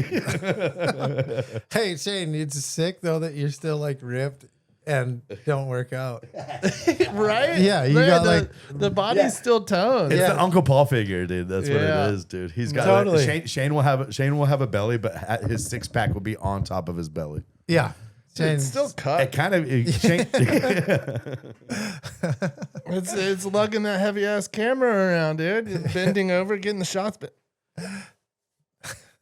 Shane Works was always the back. super lean. Shane Dude. would eat candy. Shane was the worst. He has a metabolism of a fucking 12-year-old gymnast, dude. You just run lean, dude. yeah, when you were in your like wakeboard prime, you were like so ripped. I was ripped. I Big did time. have a nice little, and it was like a clean rip. It was like it wasn't like jacked like you. It was just like a well toned little thing, like you know? a fine-tuned athlete. Yeah, and that was still smashing. A Dude, lot of remember when beers you then. drove a PT Cruiser? Yes, it was the best. That's how we opened up the Ruck and Danny Dude. podcast. We got straight into PT Cruiser stories. PT Cruiser was that good. was an unfortunate purchase, hey? Because it kind of, you no, probably it thought was it was not. It was a was fortunate, not. unfortunate. You thought it was dope, and you're like so excited, and then like There was- a few months later, you're like, damn, I can't Yeah, believe it it. happened fast. It was a quick turn of events. Of And then did you have to like? no, I rocked it Sell for it, a or while. did- what I did you rocked do? the old cruiser for a little while, man. Dang. Yeah, I liked it. I still don't knock it. Everybody else can knock it because they never had it. But I bought a PT Cruiser before I had a license. Oh, that's huge. Yeah, I was doing great. 15. What was that? 14, What did that 15 cost? Shane was still crushing. What do you It was- think? Do you It was probably remember? like 24? 22, 22? 23. It wasn't very expensive. No, I mean that's. but it was you like were 15 years I mean, old. I took my driver's license test in a car I already had bought, paid out, right? Paid cash. Done, So you had done. your license, couldn't drive it. Yeah, Without literally, someone in the front without somebody in the no, front seat. But no payment. Just no payment. paid for it. Bang. Boom. Bang. Remember, hey, Parks, remember when you had that sick car? What was it? Mercedes? The S500. Yeah. And then one day you hit a curb or something and you had like one side of the car had 22s and the other side. I mean, this thing looks sick from one side. From the other side, it looks like, yeah, literally had 22s on this side and like stock 16s on this and it was side. like that for like 4 months Oh, too. So for like when I sure. rolled up to a contest, I had to park. Like, You knew on it. a gate. You I knew had to which park angle. on the side of a gate or something. Yeah, Like, you knew which side to park on. Yeah, this is my best angle. that's God, good. Parks. Remember good old days, dude. remember, Back in like, because 05. because like I lived in Hiawassee. Danny lived right across from me. You moved in with Danny And Chad. and Chad, and Watson lived with me maybe at the time, or then he bought No, the house across yeah. the lake, and then And Tino Jack lived with me for a little bit. But Tino yeah. and Watson. But And, then that's kind of why I moved out to Clermont, is because you and Danny Yep. moved from like, it was like my buddies, everyone left from like Hiawassee in Orlando, and they bought this place out here. So yeah, and then I bought this place, and it was like 2 blocks down from you and Danny. no, it's not even. It's like 4 houses. It's about a 9-iron, maybe a 7-iron for Shane. Yeah, 7-iron for me, probably a pitching wedge for the rest. There. no, but I mean, I even moved out here after a few years too, because I was like, I saw what you guys were doing. I was You were coming missing out. Yeah, I was like, I need to get out there. Clermont's fucking sick, dude. Love Claremont. Best place for us to raise our kids, and I love Yeah. that we've been out here since 05, and this is home for my kids. Merrick was born in Claremont. It's Yeah. sick. I love it. But when we were at Bay Club or Hiawassee Bay Club Way, it was like right as I was kind of getting into it, and I lived with Danny and Chad, and so I was like kind of in the crew, but still hadn't like won yet, or I was coming up. But Parks had like a 04 XR. Was it? Remember, it was blue. It was like the first year of the pickle fork. Yep. And that poor boat, man. You didn't care. You let any of us use it as much as we wanted, and there would be like 7 or 8 dudes, and we'd ride all day long. And When the lake was so low, Oh. I think that like we had to like beach it every time. Like it wasn't like I had to live for it. no, Like, and- but that was whatever. I mean, I just remember like those days of like you, me, Watson, Danny, like 8, 9 people, and just that boat would go nonstop, because that was at the time the first. what year was that? Like 04. 04, 05? Yeah. Well, I think whatever year, the first year Yeah. they came out with I think that. it was 03, 04. And oh my God, because that was that for at the time that wake was like for all of us. Well, that was like the first hole unbelievable. that was the first hole that really that was the first time like what I was talking about earlier of the transitions being just so much bigger to where you had to like your timing was different. Like that that was the first boat that like when you weighted it up, Yep. it had that first kind of like huge transition to where it Remember didn't feel like a little tiny. Well, yeah. The double ups behind that thing. Well, that was like, I think the first time that they sort of designed a hole for wakeboarding and not just adapting a bigger hole from another boat and being like, we can make this bigger and make it a V drive so there's more weight in the back. Like the whole thing from scratch was designed for wakeboarding, And really, it changed the game because like everyone else out there, like it went deeper, bigger, but and it was just like the wakes just got like through the roof, Like, like current wake right now is mind blowing. it is pretty wild. I can't hit a fully loaded boat right Like now. I have a I mean, I can't wakeboard G23 right now, at home right now with a supplemental ballast. You still slam yours all the way down. Yeah, I mean, I feel it full supplemental, and I mean it's a lot of weight. Yeah. And the wake on that, it's if there's like 4 or 5 people in the boat, it's crazy. It really I guess is. we really only slammed our boats down for like maybe like the wake sighting, like because I feel like nowadays the boats are big, sit deep enough to where you don't have to add external Right. wake if you're doing double ups. No, And for then, and if sure. you're doing double ups, like I actually a lot, sometimes take a little bit out, right, Yeah. 100%. and then if you want a little more, Yeah. get the you driver can always to. kink it up. Yep. Yeah. All right. Well, let's get into a couple Patreon questions that we got going on here. We got one from Jay Kuzma and one from Reed Hansen. Shout out to the Patreon members subscribing up and backing us and supporting Jay us. Kuzma is a past winner. Big winner. What did he past win? Winner. I forget what he. He He won won. the performance package and the The month-long OWC. piece pass to OWC. Oh, sick. Yeah. We've given away some prizes on this thing, dude. Yeah. Like Long. I think that 3 wakeboards, a fishing trip with Danny Hampson, and a Oh, no night way. at his Airbnb, Wow. a night out on Uncle Paul's pontoon cruise with dinner. Dang. You Like- better be careful who wins that. We already already Blake Reeves won it. He's coming down. We're going out on the boat with Is him. he Me know? and Shane are going. is Yeah. He He's- knows. No, What he's, he's- what he's he's yeah, I super think he's full of- excited. yeah, he's super fired super up. excited. He knows Does what he- he, I what mean, he's no in one for? really knows what he's in for. Me and Shane still don't know what we're in Yeah. for. Well, we could give one of my wakeboards away then. Yeah. Oh shit! Should we do that? Let's get to Bam! that. I love that, Rusty. Yeah, So, Rusty bringing a wakeboard. on the spin to win tonight, we're going to give away your Promono wakeboard. What is that? What, you got Well, we some can sizes? do the cruiser, which is a new shape for me. It's Coming out this year out now, I but know. it's a big board. It's a 150 and a 154. for the big boys. And then I still have the Rusty Pro, which is 40, 43. Nice, and hell yeah! 46, Appreciate so that. Thank you, Love it. Rusty, Yep. and thank you, Yeah. Hyperlight, for Yeah. doing that, man. That Yep. means a lot. Yeah. We'll make that happen. Let's Yeah. do that. Yeah. So after these Patreon questions, maybe we'll get straight into that spin to win, and we'll give away that board. So the first one from Jay Kuzma, with the development of the cruiser wakeboard being a larger board. Boom. go. He knows his Yeah. stuff. Do you feel that that's the move going into the direction of bigger boards? I mean, for me personally, I believe it helps. I think the bigger the board, the better.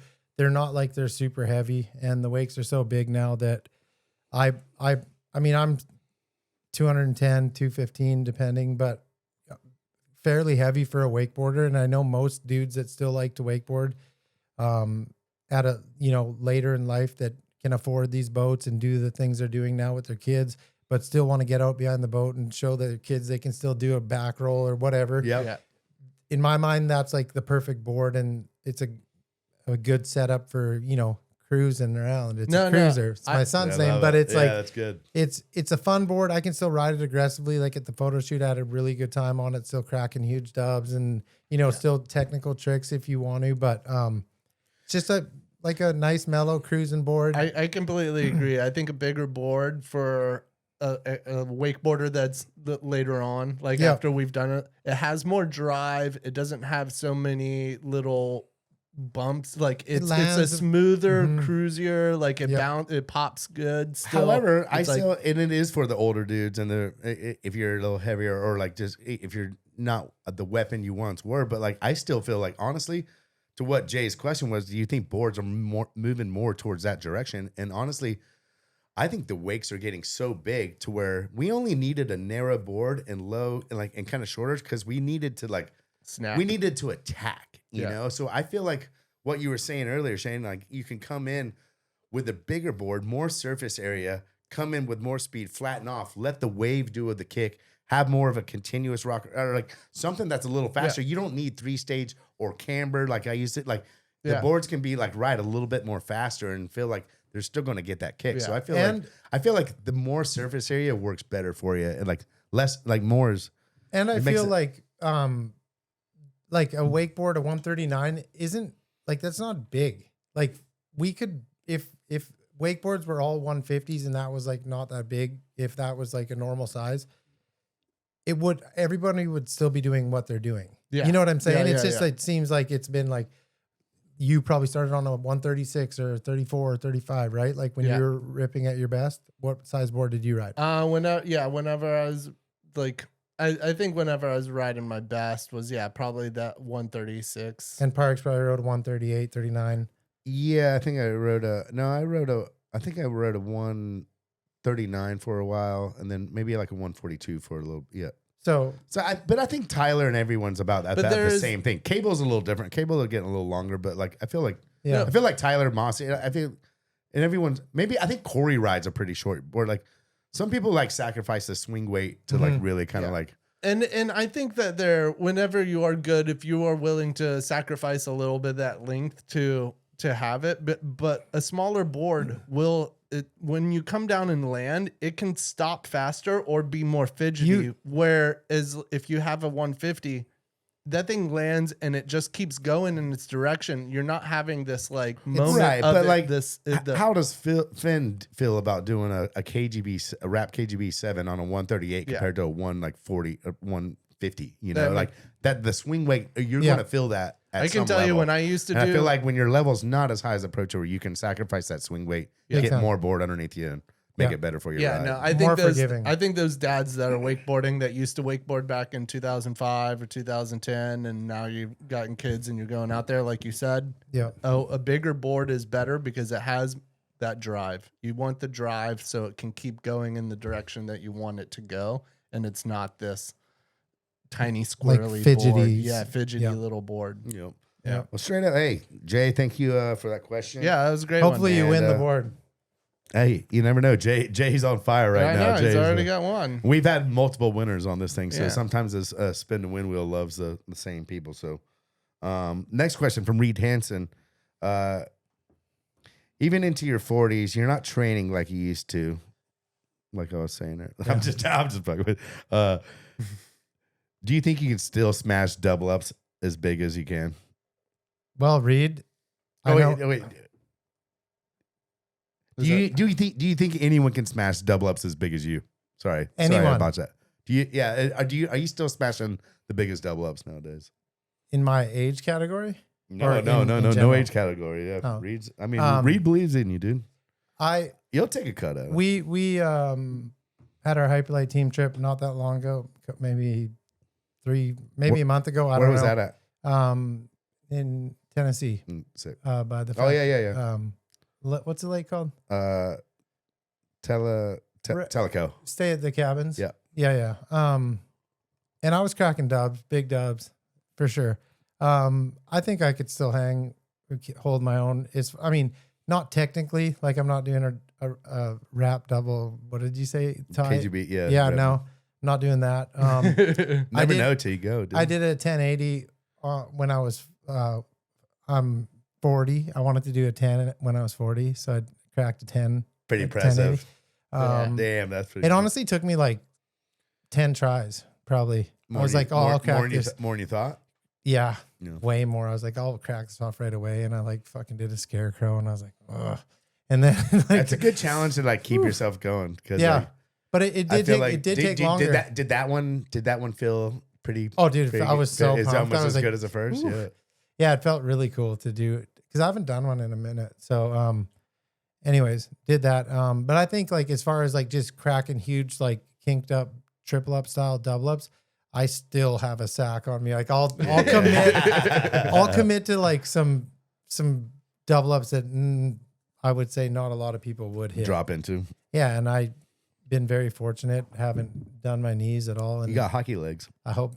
That's what Chad used to say. I'd be pissed right now if I blew my knee or something like this late in my career. I think you've tried your hard tricks in the past. You know, you don't need to like kind of. Yeah. I feel like, hey, if there's a tip to the young kids, try all your doubles when you're super young because like you think you're going to start trying some new shit when you're 27. You're fucking you 37. 37. Yeah. No, but to answer Reed's question, I think I could hold my own if we were just like, let's see, you can, crack off a double up. some big old double ups for sure.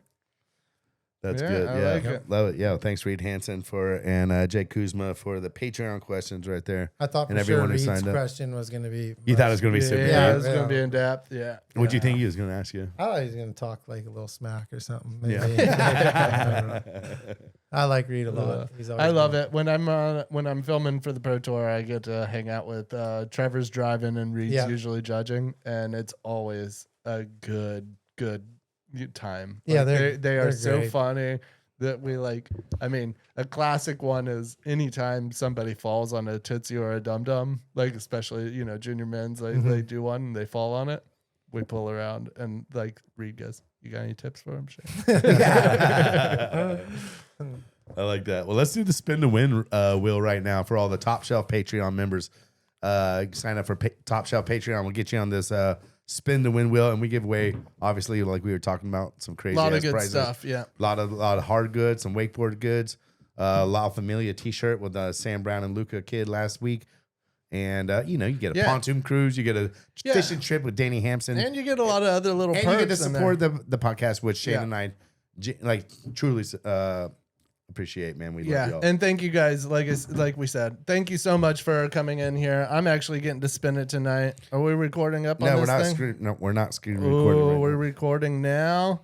And like I said, I So appreciate. Rusty, what are we Hey. giving away one more time? Okay, we're giving away one of my pro model wakeboards. It's either your choice, the Cruiser, it comes in 2 sizes, 150 and 154, or the Rusty Pro, which is 3 sizes, 40, 43, and 46. Yeah, thank you so much, Hyperlight, for stepping in and helping the Big Patreon shout out, members. Hyperlight and Rusty. Good call coming through on that. And It's We like spinning? Hey, it's like roulette. We not yet, spinning? not Hey, yet. put it on black. Put it on black. Put it on black. And 3, 2, 1, we spin it. 100 on black for 32. That would be your guess. 100. And the winner is And the winner is The same it's dude. close. Jason Wilbur. Jason Wilbur. Yeah, Oh, Jason Wilbur. It gets to the last second. No, it sometimes. was close. I thought it was going to be this other one. I don't want to tell you because you're probably going to be bummed if it was. But Jason Wilbur Hey, is our shout out winner. Jason Wilbur. Yeah, hopefully he's a big dude that wants to ride a big board Well, he because can we ride a got it for him. 140. Yeah. No, thank you so much, guys. That was good. Love that. Yeah, Shane. How about some? Should we get snappy? Don't into some- tempt me. that Don't makes- tempt me with a good little rapid That's fire. Rusty, you ready? You know what you're in for in rapid fire? Shane, this thing's been heated. what? Some good questions coming your way. Rapid fires. Thought we were gonna play People get- roulette. People get a little. we We go- can play roulette too. We go quick with this one. Favorite contest win? I need to be fast with this. No, They're- no, they're you can kinda- take your You can time. take your I time. just like- I mean, I just they like have a hitting wide it range, fast. but it is kind of like. But For, we can elaborate if you want to. First contest one. Favorite contest win? I would say the very first legitimate pro tour event I won. It was when the format was head to head, and it came down to me and Ike, Brett Eisenhower, which is like still a truly great friend, and love that guy. Shout out, Brett. And he, it was me and him for first and second, and he went off and he rode pretty good, but I kind of knew I had it locked in and did a roll the blind off the double up and knew I had won, and that was my first legitimate win ever. And How old were you? Think? probably 20, 21, 20. But I was down like $5,000 in the casino because it was in Reno, so I had to win to break even. We'll get into I some have to gambling. show in a up. little I bit. legitimately was like, I I need this Yeah. to even I cover. mean, maybe you to break prove something even. to yourself that night. That if you back yourself into a corner, you could show the fuck up. financially. Financially. Favorite roommate you've had? Balzer. Balzer's a good one. Really Balzer's a good. good one. Dude, we need Balzer in the call. I would Oh, love dude. to get Balzer on here. We He's, might need Rusty on. he's one. honestly one of my Yes. favorite. Like that dude is just hilarious from start to finish. So funny. When did you get most mad at me? Because I feel like I've just done a few little things that It seems like a loaded question. I just No. feel like there's been times with Rusty's just like even I- like when Jimmy was living with you, I was like sort of No, I think what happened with us sometimes is you Yeah, No. I know. Rusty, shoot him straight right now. no Yeah. I was, and I'll admit it, in my early days, later prime, I was very fucking aggressive, and I knew what I wanted, and I probably was a little over the top, too much for use at some point, and I think it was like I killed a snake that was on the back of the platform, oh my god! and we're you definitely you were really mad at me about that, and I was like, well, fuck you, like this snake is like. Wait, Shane was mad you killed the snake. No, No, I think it's this is because actually I the took- time I got most mad at Rusty. Is Yeah. like a good one, but, But no, it Yeah, was but this is it when was he got mad at you. It was like kind of. I think you got really mad because it took forever, and you missed. You like then maybe it got windy or something, or I don't. I will tell that I can. Yeah, you give tell- it- I've I- heard Shane bitch about this one. I Okay, think, now that so you what say it was- now that you Call it, say but it. I what it don't- was is it was my turn to ride. I got Yeah, boots still. on. I'm on the platform, and we see a snake coming out like a moccasin coming out of the weeds, and Rusty's like, "Oh, snake, we've got to kill it." And I'm like, "I'm in my boots. Let's just pull away, and I'll ride." He's like, "No, we've got to kill this." and he starts taking a handle and he's whipping it around trying to take this thing out. And it goes on for so long that I take my boots off and I sit in the boat, and it like goes on for another like 10 to 15 minutes. And then finally he feels like he's like Beat the done snake it. to death with Yeah. a rope. And he's like, all right, your turn to go, Shane. I go, I'm not riding anymore. I'm fucking over it. This like, just took like what? 20 minutes, and he was like, Was just, it he was principal? just Was it rusty and- principal at that It point? was principal. It was principal at that point. I was like, we could have not done this, and it was just a moment of just really going Sorry. after. Yeah, no, that's That good. was just That's Rusty, good. like ADD, Yeah, like it kind of was- good. And I just got so furious because there's already like 2 people that rode. I'm up next, Yeah. and I just had to like from boots, just had to If- wait 20 minutes now- for Rusty to get his aggro out. Now putting myself in your shoes, I'd have been super mad too. So I apologize. No, that's good. That was a good answer. I've I like grown. that. I I've almost grown. forgot about Beautiful. that story until now. So, okay, that's You've good. changed, Mike. Who's the best UFC fighter of all time? All time? All time. I mean, St. Pierre is amazing. I don't know. I couldn't pick one like Chuck Liddell's in my mind, like one of my favorite dudes ever. So Right. I don't know. All right. I Tough mean, question. Yeah, it's Oh, tough. yeah, question. but that's what This they're is- about. So what are you going to say? The greatest of all I time. mean, Well, St. I would- you Pierre's got to good. pick one. You just can't give us the Okay, middle of the. I would That's say, what it's about. I would say John Jones because he's literally never lost, and even his one loss was a DQ for illegal elbows, which wasn't even illegal. So I think I agree. I think John Jones. All right, John Jones. All right. You think that was a hard question? Try this one. What number am I thinking of? 7. No, What was it? I can't tell you. Yeah, because it was 7, and It you was just not suck and 7. It's out of 1 in a million. Like there's so many numbers out there. It wasn't 7. I can 4. I'm not going to go basic on the numbers. I think you might have been right, Rusty. It's not I know, 7. I see? can It promise you, I've guarantee never you. thought of 7. I know for a fact. Hey, red 7 guaranteed. No, if you ask anybody, pick a number between 1 and 10, they will always guess 7, then 4, then 6, and it's definitely not one of those numbers. I'll tell you that much.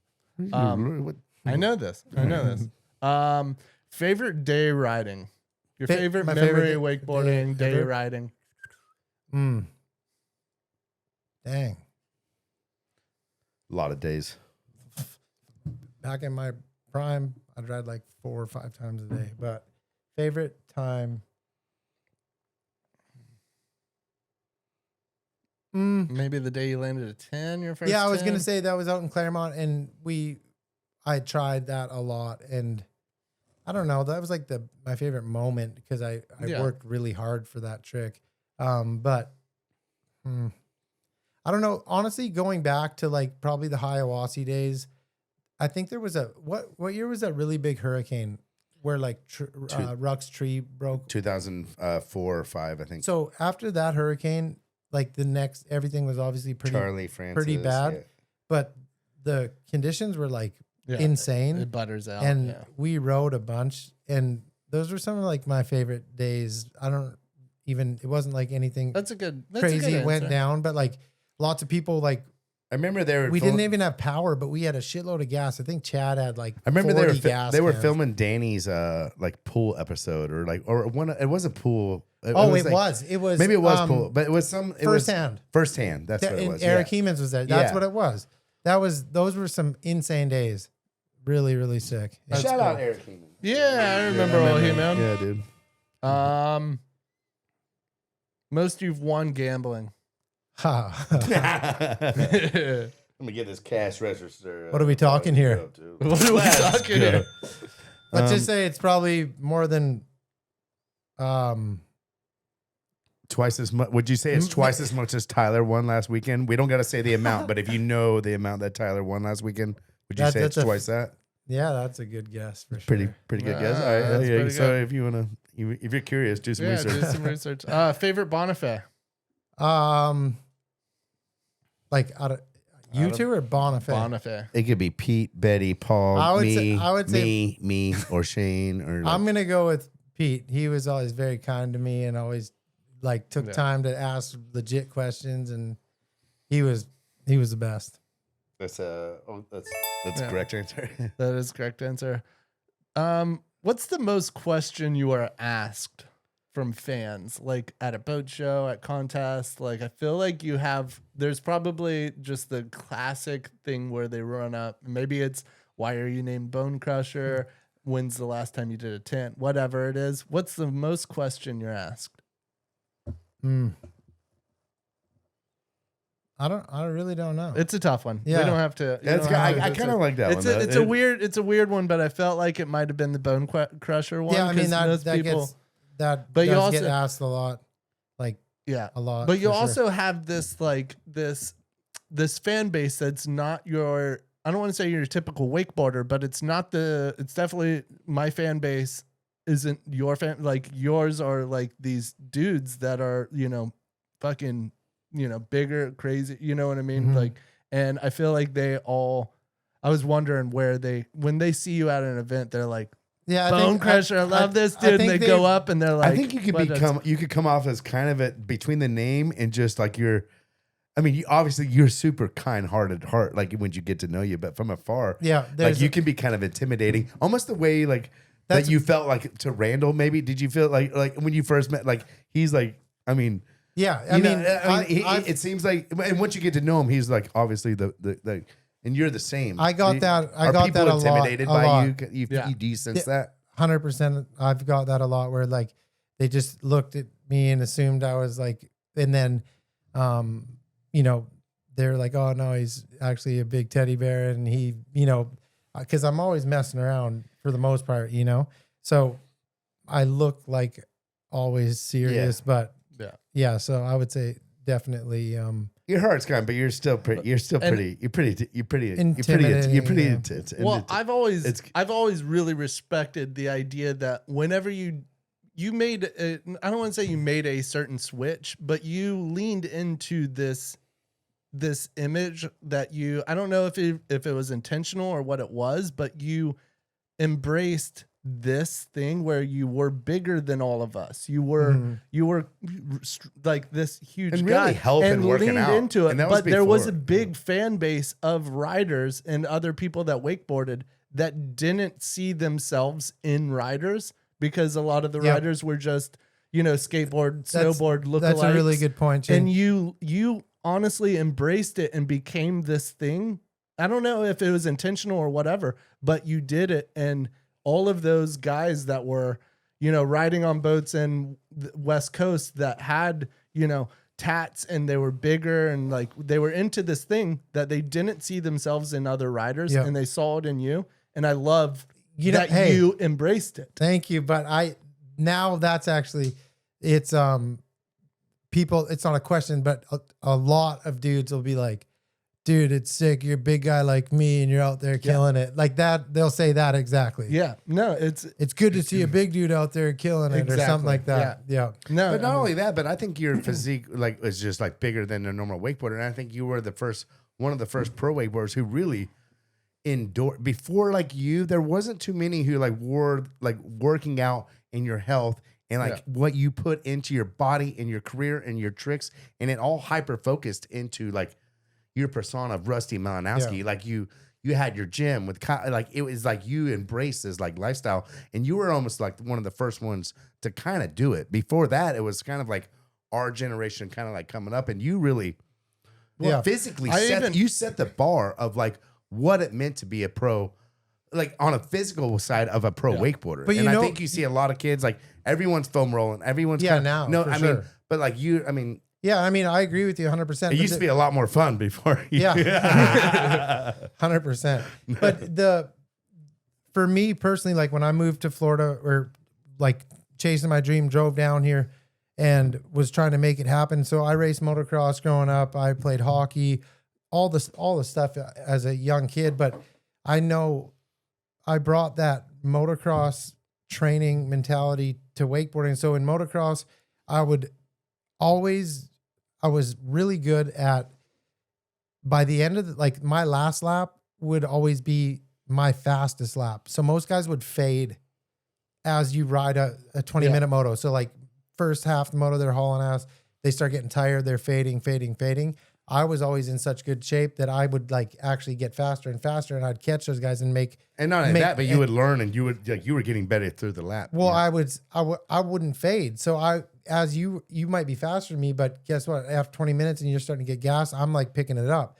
So then I get you. So when I came and was like trying to be the best wakeboarder I could be, You took I some of thought, that, I yeah. thought, well, I need to ride 3 times a day. I don't want to be tired in the finals. If I make the finals, I'm going to go to the gym, be stronger, get bigger, stronger forearms, better grip, all this shit that I thought to make me a better wakeboarder. You know what I mean? So I just transferred like my moto training background into wakeboarding. And I just thought, because do you really need to be that strong to wakeboard? Not really, but I just thought to I not would get hurt. I think. I thought I'd have the edge on everyone if I was stronger and Isn't it more crazy fit. how you never blew your knee? You never got hurt. Never. Like, I mean, honestly, you look.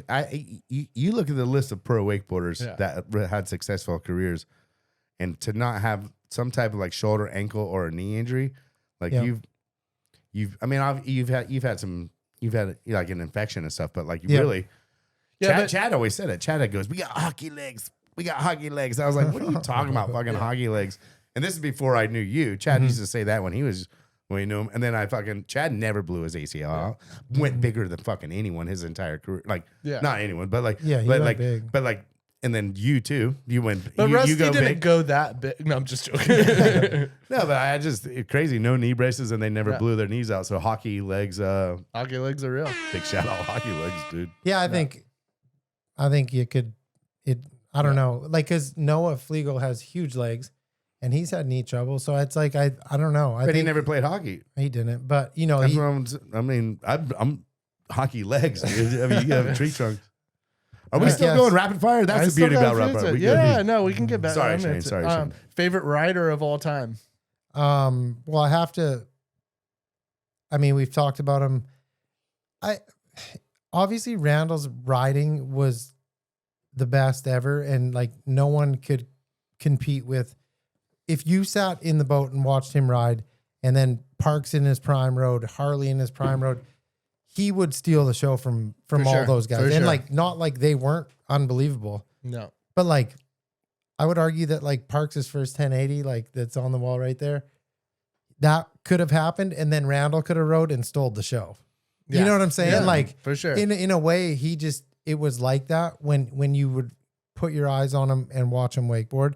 But like favorite, I don't know. Like I loved when I was coming up. Parks was such a huge deal, and I mean he's right here now. But I mean he was like truly unbelievable. Parks, that's like who we all looked up to like that's the level. If you want to be the best, you have to get to you gotta try that. Yeah. You think that's why the 1080 was so important to you? No, I don't know why that it just worked for me because I just knew that I remember learning a switch toe side 5. I was like, that was kind of easy. Then I remember landing a switch toe 7. It was landing like that. My good landing blind. I got good at landing blind. So then as soon as I got a good toe side control, then I could do switch toe 9. Then I was like, shit, I can. And then now it's just a 7 again, you know? So nothing to do with Parks, but I just knew that trick would come around easy for me. Thing you miss most about our good old heydays, like that 2004 to 2010. I just thought of a really awesome story that if you don't, like, You can go. I mean, all right. This is when we first moved out here. The day, like when you had your place down with you and Danny, and we were down on the beach. talking about the jet ski? Yeah, and we were trying to. This is sick. You were there. I was there. We were filming it. Dude, our shoreline, there's probably like 20, 30 feet up to the top of the road, and it's probably very 12 steep. feet, 12 feet elevation. And Danny had like Bohea sod like or something going sand going up to the street, and we were like trying to. I don't know if we were trying to take the jet ski out, but we were just sitting on the rifting, and we were like, Rusty, do you think we can? You think anyone can get the jet to ski the top? like from the lake Yeah. going up, kill the engine, and just ghost ride it up a like 12-foot vert thing to the edge of the street? If you go too far, you're in the road. Yeah. But And if you come up short, you're just. And the first one, dude, we all tried it a bunch of times, and then I was No, like, I think fuck you it. were the only one, right? No, because I remember like I never. I don't think I tried. I remember like there I don't was want a to. couple other I was people, scared of this. and like went up like halfway, and I was like, You remember the You one? gotta- you The one gotta before. go. The one before. Like if you're when it slows down, they usually tip on one side. Yeah. So it tipped over to the right, and you flew into the missed the stairs by like an inch. missed the stairs by an inch. Yeah, I do He's remember ripping in that, on this yeah. jet ski going like Fast, 40. probably 40, 45 miles an man. hour. Yep. Wow. Kill it. It just whoa, whoa. And you just hit like a vert ramp almost, Yeah. like up to the No. street. And dude, you almost hit the stairs on that one. But that the was second sketchy. second one, you aced it. Yeah. Straight up to the top of the road and just parked it, What- dude. what I loved told about- Paige, I told Paige that the other day. She was like, wait, what? Yeah. I Hey. loved it because when you were doing it too, as soon as it didn't make it up, you almost single-handedly, I mean, I'm sure Balzer or Danny or somebody helped you, but it seemed like you would just pick the jet ski up and walk it down to the lake and try it again. And then you push like it tried down. it. Yeah. Hey, remember when I chucked that keg from the patio all the way down? Oh, to Watson's yes. house. No, at me and Danny's. It was like, remember like the patio area? Oh, yeah. We had yeah, a keg there, and we were like doing keg I think throws. you did that at Watson's too. Yeah. Yeah. I remember there was one of trying to get it over a limb at Watson's, and it was really high, and like Someone threw it on Watson's roof, and it rolled back down and chipped his pool deck. Oh god! And ruined his So wait, roof. what was Yeah, the but- question? Dude, I let Parks go. What rapid fires, dude. Rapid fires get the best. thing you missed most about the heyday? Oh yeah. Well, that was we weren't even drinking then with the jet ski. So Yeah, no, that was a good one. I don't know. I mean, you sort of touched on it earlier with He-Man and being there. Yeah, and that, that like, moment, that kind of day. stuff of like really no schedule, no Worries and No just worries, going out just and just kinda- riding. It was like like, I remember being quite young and like we all were making really good money and like it was just like nothing to it. We could do whatever we wanted. What kind of money were you making, Roasty? $17.50 an hour. Okay, this is a little bit- wait. Let's take a pause. Take a pause.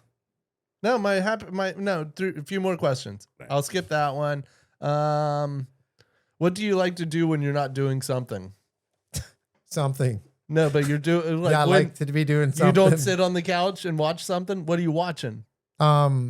How do you spend your downtime? Like, if you have to There's like no, chill. There's no downtime. No, There's but not. sometimes do you ever sit down and go, man, just like check your phone? Like, do you just So in through the nose, out through the mouth, kind of?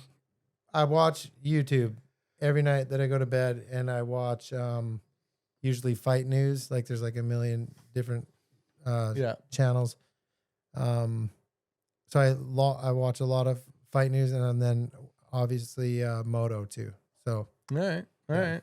Watch Moto. till I fall asleep. I actually, that was a really. I was really curious. Yeah, it about is that curious. one. I was like, what does he do? Because he doesn't not do nothing. Dude, Like, you think an engine's got to cool down? A little yeah, it bit. does. Okay. Favorite tattoo? Probably the kids' feet. Yeah, I thought you were going to say that. Worst spot ever traveled. We went to Russia one time. That was tough. All right. Isn't that kind of cool getting to go to Russia when you're not really going there nowadays? Like it's almost you don't. It's not, There it was when we went. It was for like IWSF or whatever. Yeah.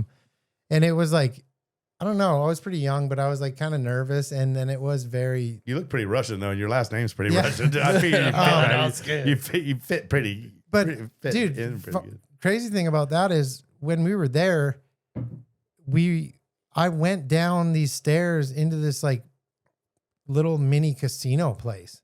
And I was like, I'm not kidding. Sounds like perfect sketchball Russia. Yeah, Rusty and, like, gambling. Fucking. I remember being like, I can't win. Yeah, get the KGBs. Yeah, so I just like lost $100 or something and just left. But it was like so weird, scary, and like, yeah, it was. And then I think a couple people's rooms, their passports got stolen. So like it wasn't like someone was breaking in. I think the hotel like employees, like when they'd see you leave, then they'd open your door and take your stuff. Damn. And I wonder why they I remember needed American passports. I remember sleeping with my passport in my pocket. Whoa. I got robbed on the road, and they took everything, and they pulled my passport out of my bag and left it on my fucking bed. Dude. They took everything I had and left my passport. That's honestly. Because when you take your passport, you have to file a police report. Hey, So that's they were like, "Hey, we robbed actually you. pretty smart. Get out of our country." hey, that's they're good dudes for that because I mean, that's my what I was passport's saying. gotten stolen in Portland. They broke into a truck, Jack Blodgett's dad's truck. I think you were with us. Yeah, my dad, yeah. Me, you, Danny, all of our it took my passports. passport. That was my passport that had everything from. I got All that when your I was 14. stamps. I was really bummed about that one because it was like 14 to 21, I think. And when I lost that passport, it was like Yeah, that was until a that lot. point, I knew exactly where I went my whole entire career. And when I was gone, I kind of like it was all one big beautiful blur. Yeah, but pain in the ass being Canadian, I had to fly to Toronto to go to the Embassy passport or- place, get a new passport, spend the night because I had to like get it was nightmare. that huh? that passport probably cost That me hurt. $1,200 just to get a new passport to fly and back, and that was a pain. All right, that's it. Damn, that was a dude. good little rapid fire. All right, nice. Should we take a break? Take a break. All right, we back and yeah, man. Shane, you talked on Rusty. What was the most you've ever won from gambling? Still a question mark. Still a question mark. Undisclosed amounts, but I will tell you Hey. this. What's that? Sorry, Go ahead. I was just gonna say it's nice that you ask.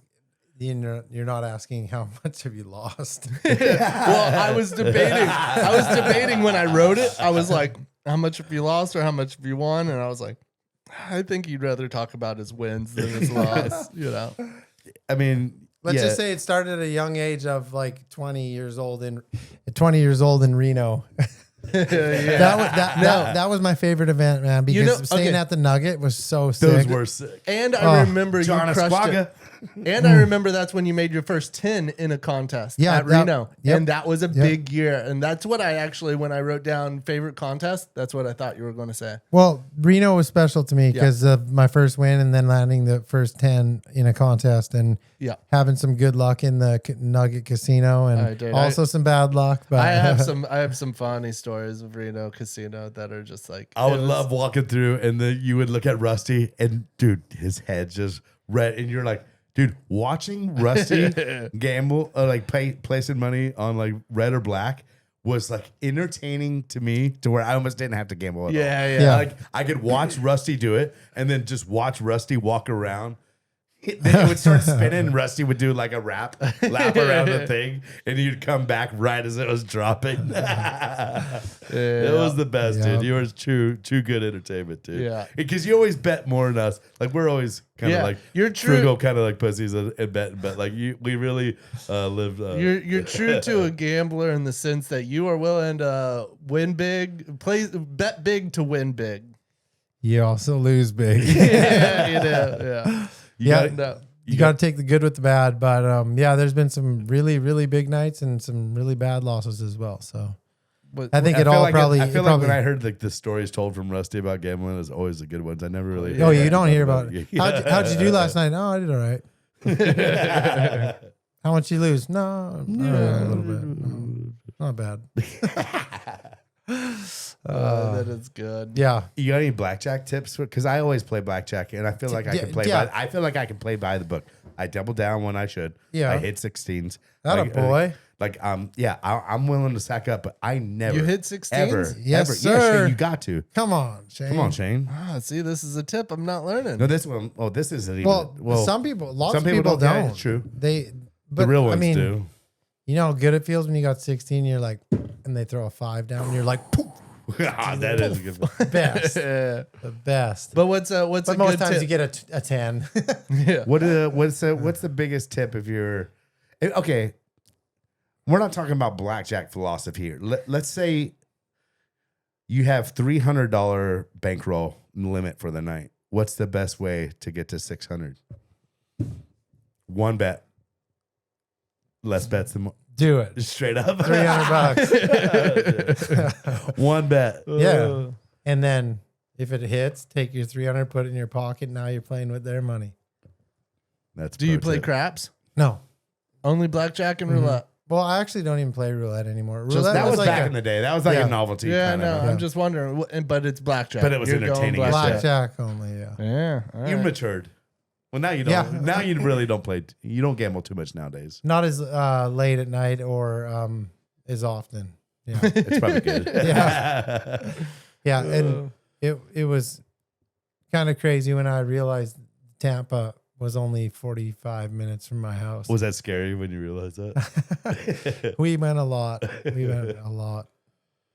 Multiple times a week for a couple of years. It was pretty. You go straight to high limit. Do you hate? I mean, I think you've told me this. Like you're like PB. If you're gonna gamble, don't do it on the fucking like the 25 minimum tables. Go to the like you were saying, $300. Go to the high limit. Put it on the like. Get it. Play make $100 but a make sure hand, you're yeah. playing on a table by yourself. Pretty much. If Yeah. you're playing real money, I you like to, yeah. but I also like Or Yeah. someone who knows what the maybe Yeah. one other dude who has a lot of skin in the put game. it this too. way: if you go to the high limit room, you're typically not going to sit down to someone making bad calls. Right. You know where Yeah, they're yeah. playing. Hitting a 12 or something. Yeah. Or hit or Or, a whatever. 16. No. No, I'm just joking. But yeah, I would say if you're, when the casino's busy and the tables are all packed and you sit down and it's There's 5 $10 other people that and- don't know what they're doing. and dude's wasted and he's like, "Oh, I've never played before," and you're just like, He's before, yeah, that's yeah, but there you go. Yeah, that's there's- what I was looking for. there's no Yes. there's no rhyme or reason. Some days are good, some are bad. Sometimes it's crazy. Sometimes you can sit down and like literally not win a hand, like for like 10 hands in a row, and you're like, "What the fuck?" And then other times you can't lose. But yeah, I don't know. It's crazy. You got to ride the wave when it's You got to have deep pockets if you want to hang in If you there. wanna try to bounce back. Keep losing. Hey, have you You'll had some eventually win, but you eventually win. You'll It's- eventually win. I don't think that's Yeah, what no, they like say in I'm saying, Vegas. no, I'm saying like if you sit down at a table, like it'll come around, but it's like how deep are you willing to go before it comes around? That gets my Yeah. heart beating right Yeah, now. I know. Dude, I know. That sounds stressful. Dude, I put $20 down on a $5 table. I'm like, I'm taking a fucking chance. That's bro. fucking hit this thing. And then immediately I go back to $5. I'm like, okay, just Yeah, $5. okay. Yeah. Yeah, No, yeah, but more like no. yeah. I think like probably one of the like more exciting hands when I was still pretty new into gambling though. I was like bet a $5,000 chip and hit blackjack and it was $7,500. Damn. Pretty sick. That is sick. Yeah. That feels good. I wouldn't know, but it You feels- should I'm do sure that. It feels good. You should do that. I should do that. Yeah. I'm sure my wife would love that. I'm like, hey, Rusty told me I should do this. We're going in. I got one chip. It's worth $5,000. What if you win, dude? I mean, still don't like think you she said, would like like you it. said, when you said you're playing with their money, that's what I learned. I went to the casino to the Bellagio with Sean Chacon. He was friends with Terry and Oh yeah, she. yeah, Sheik, Yeah. and he's a professional. He was on like the World Series of Poker, so he's a professional gambler. But I went to the casino with him because he had to pick up all this money. So we go to this craps table, and I start with $250. He starts with $650, and I hit like fucking just him and I at a craps table at like 10:30 in the morning, and I hit like 9 or 10 numbers in a row, and fucking by the time I crapped out on the next one, he was at 12 grand, and I was at like 650. And I go, and we started with almost Wait, the you were same at increments. $650? 650 total. Yeah. And he was up 12 grand? Yeah, because he's like a professional gambler, and And he's he's pretty just much pushing it, Well, he pushing told it, me the push same it, thing. He push it. told me, he goes, once you're winning, it's not your money anymore. It is if you like be in your mind. If you cash But out. he goes, if you cash out, but he goes, if you can pretend like it's monopoly money, which I did. He goes, what did you learn from that? I go, well, I started with 250. You started with 650. I hit 9 numbers, and you're at 12 grand, and I'm at like $700 right now. And I'm like, he goes, what'd you learn? I go, I don't know. He goes, once you're winning, that's not your. He goes, and he told me, he goes, that's their You money. leave that. If you can let the reins off of it, then anything can happen after that. And like, Yeah. Mhm. No, it's kind of great. I learned It a is lot, pretty crazy. but I'll probably never hit 9 numbers again. But Yeah. But if you do, you beat 12 grand. And everyone gamble responsibly out there. We've been talking about gambling out here, so allegedly. I'm glad we got to talk about that because we need DraftKings to sponsor the That's what podcast, we're guys. talking We're letting you know that we're open for sponsorship. All right, I got a little thing we're going to do right now. We're going to do a little bit of trivia. Ooh. And it's Shane versus Rusty sitting across from each other right now. Shit. And sorry, Shane, I've tailored a lot of these questions towards Canada. I maybe think a I little got bit. this. Not to say you can't. I've spent my time in Canada. Not to say you can't win, but they are. I've been in America longer than I've been in Canada. Shit, we should have asked about bald eagles and stuff. No, All right, you ready, I got boys? this. I got this. Yeah. All right, question number 1. Is this the And closest to the this pin? is closest to the pin. You don't have to get this answered right on the head. It's. I asked what year something happened. You guess. Whoever's Yeah, closest we gets got a point. that. And y'all keep track, or I'll try to. We got it. Y'all We know got how it. this goes. We got it. So question number 1, we're going to alternate back and forth. Let's Guess goes first. Let's give guess. Guess goes first. Rusty Malinoski, question number 1. You ready? All right. Hockey for the first time with a set of rules was played in this year. Hockey played for the first set of rules was played in this year. What year was the first game of hockey ever played? Dang. 1932. Whoa, that's what I was going to guess. Damn. Number 7. Wow. I guarantee you it was 7. All right, I'm interesting. gonna go 1937. 1937, 1932. Ladies and gentlemen, the correct answer is 1875. Rusty Malinoski. 1875. It's a lot more people. There's frozen water out there, and they've been skating around for a Yeah, while, boys. but Like, you know, Yeah, the that's- Canadians can't get their shit together. you really Well, thought I like thought that- 1930? Like, Yeah, was I thought it was like they might have played it a lot, but they there's didn't always like, been get it like, together. football's already invented, basketball's already invented, Yeah, baseball's already invented. Like, yeah. I just didn't think that they'd get their shit together by then. interesting. Shane, your guess on this one. All right, let's fucking go. Shane, Canada is responsible for producing nearly this percentage of the world's maple syrup. What percentage does Canada percent of maple syrup? 79. 90. Damn. 79 by Shane, 90 by Russ. Really close one. 85%. I believe Rusty gets that by I'm 6 one, off. What I'm were you? 5 off. Yes, sir. Damn. Rusty taking that one Yeah, that down. was pretty good.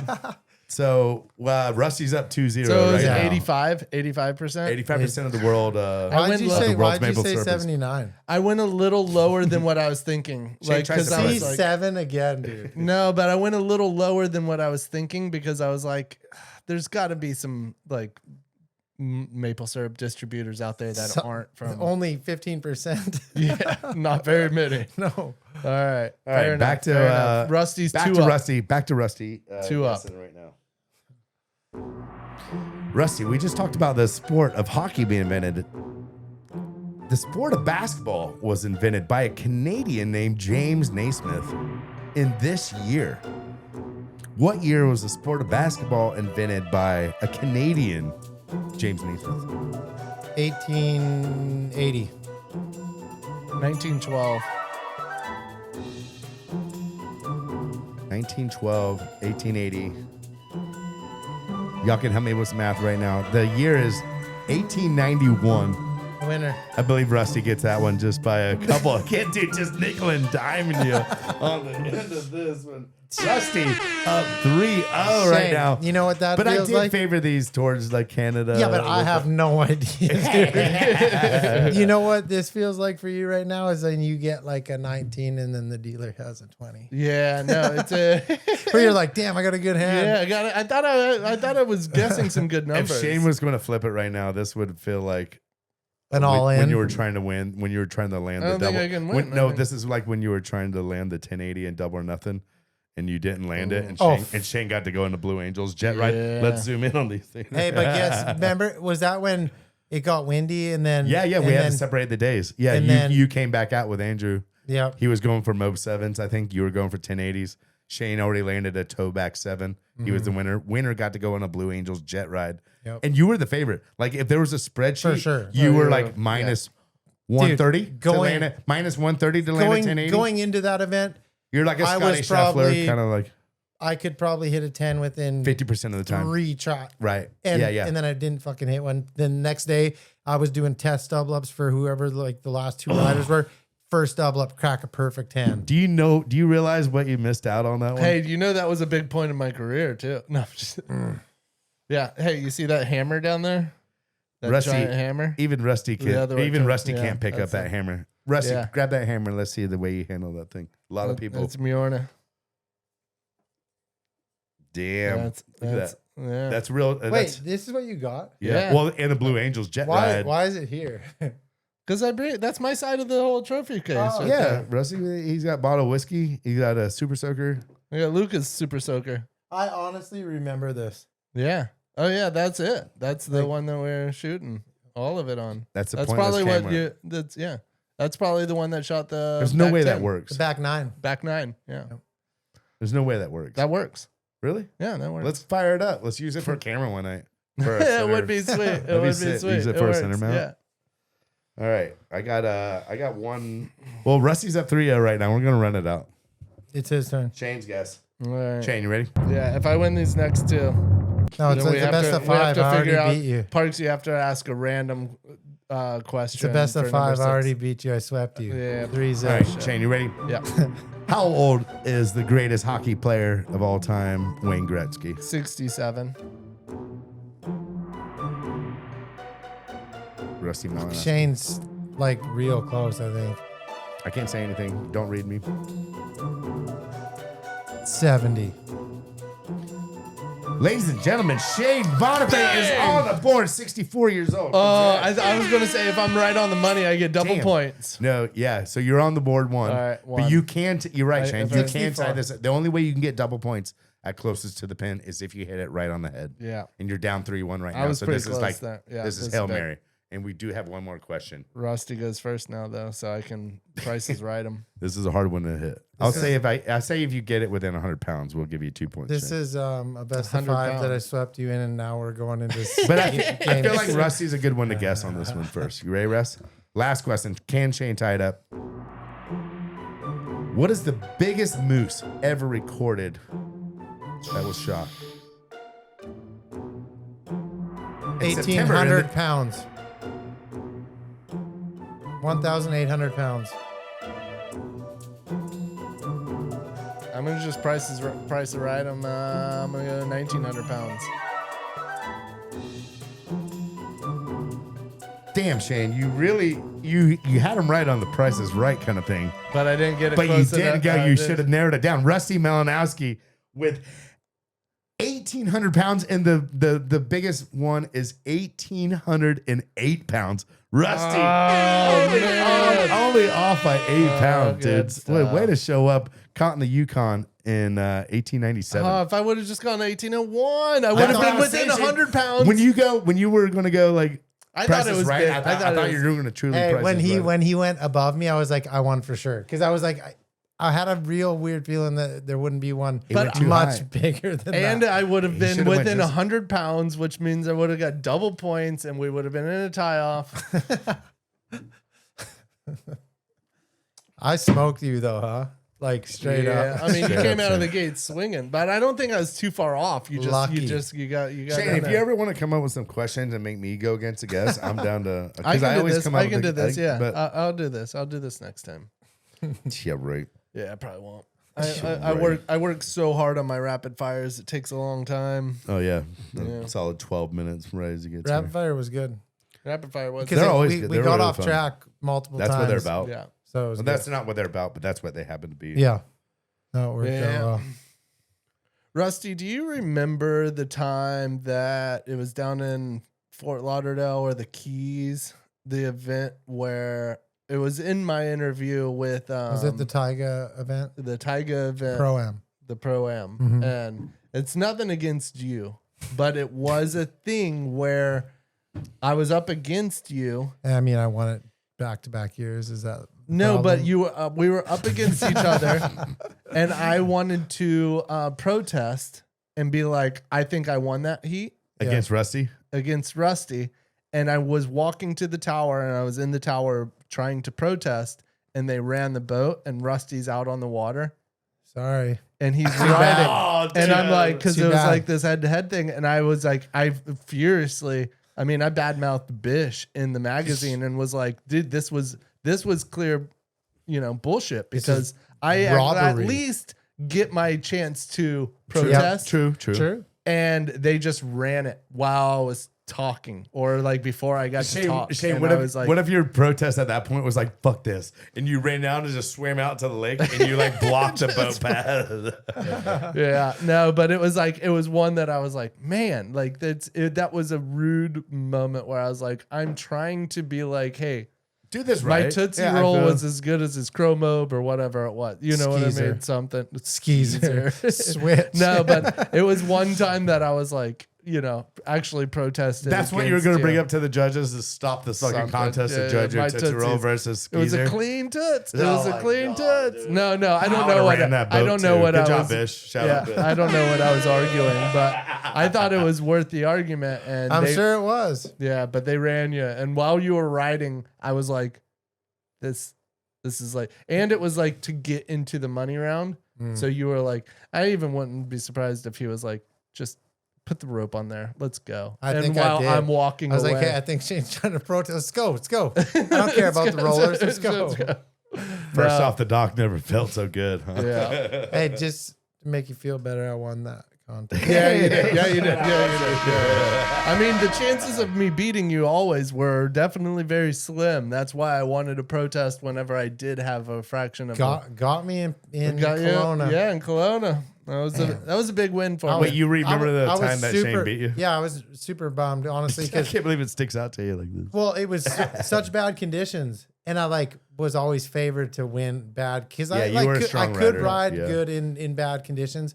So I don't know, I think I was riding good up until that point, and then Shane had a really good ride. Like I remember he did a back 5 right before the transfer box, and I was like, fuck, he's like never lands a back 5 even in good water, and he landed it. No, and I then, can ride good in bad water too. well, no, you did. You obviously were really no, good, yeah. but I was like, I You didn't knew what I assume could I do. was gonna if I rode good, I would beat you, and I think I rode decent, but I probably screwed up on a few things, and you took advantage and You got to get it Smoke. when It the was- game's good. Hey, dude. honestly, that win, or not win, but that second place was very important in my whole thing, because I remember I got to share the podium with Dan Harf, Yeah. and I had the blown knee, and it was them, like Dan Harf and these guys helped me up onto the stage and onto the podium because I had like crutches and I couldn't. Yeah. But it was like this Damn, thing that's that cool. even like,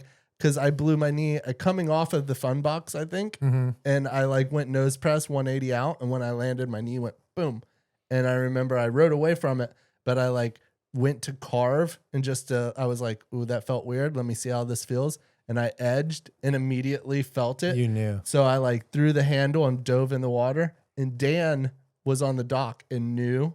He could tell. He was like, that wasn't bad. And he ran around and was like one of the first people that was there.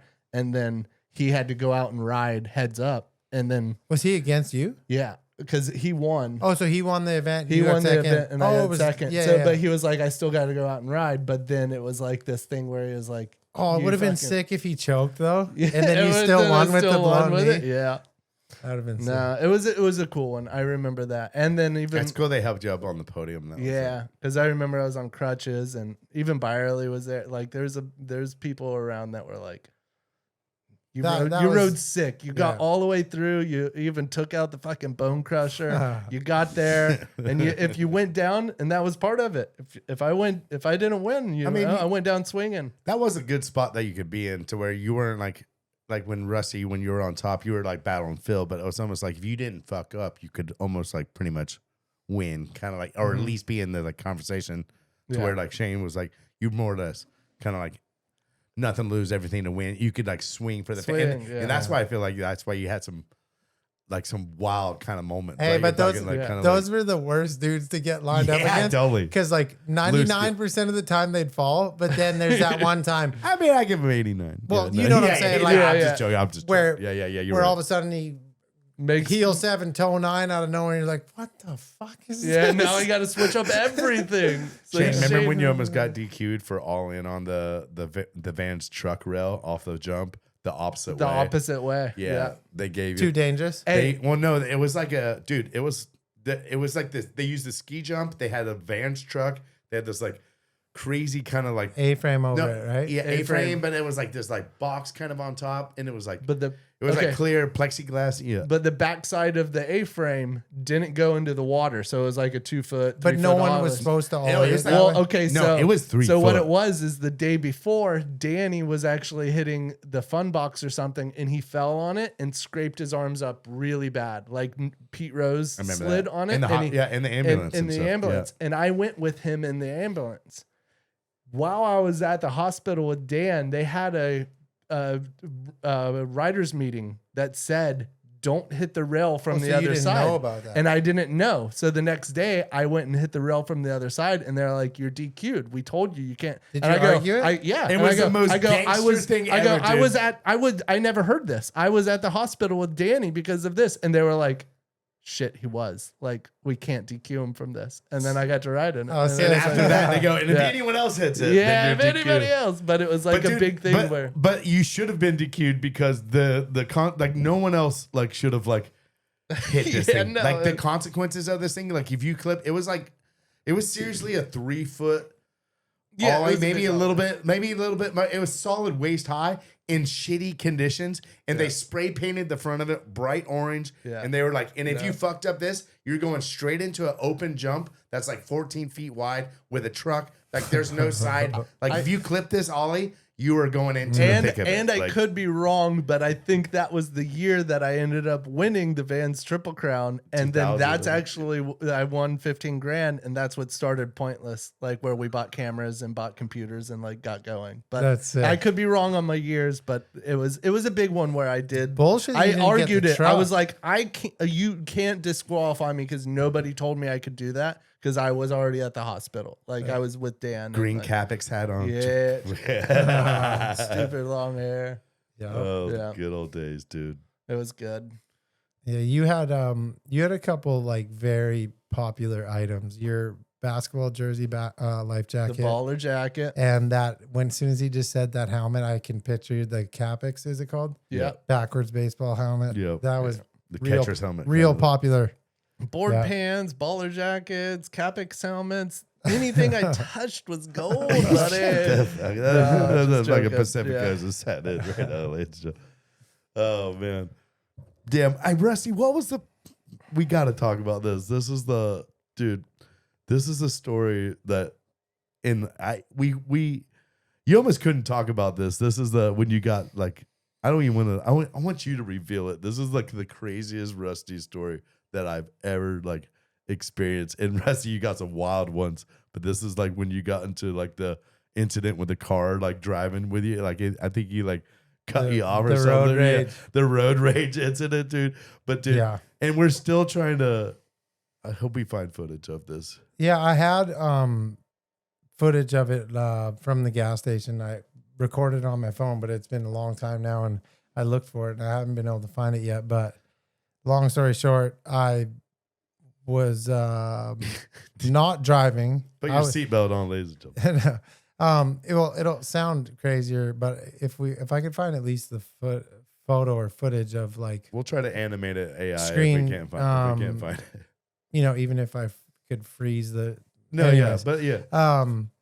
So we were driving home. Lindsay and was I- driving? Yeah, Lindsay was driving, and we were trying to merge in, and the car like kept speeding up and like wouldn't let us merge in. So Lindsay I think she sped up to like merge in, and then dude like went into the merge lane and passed us, and then brake checked us super hard, and then she was like obviously she was like fired up, and I was like fired up, but I wasn't, the difference. And, But you were kind of like, fuck yeah, this I was like, motherfucker. oh, for sure.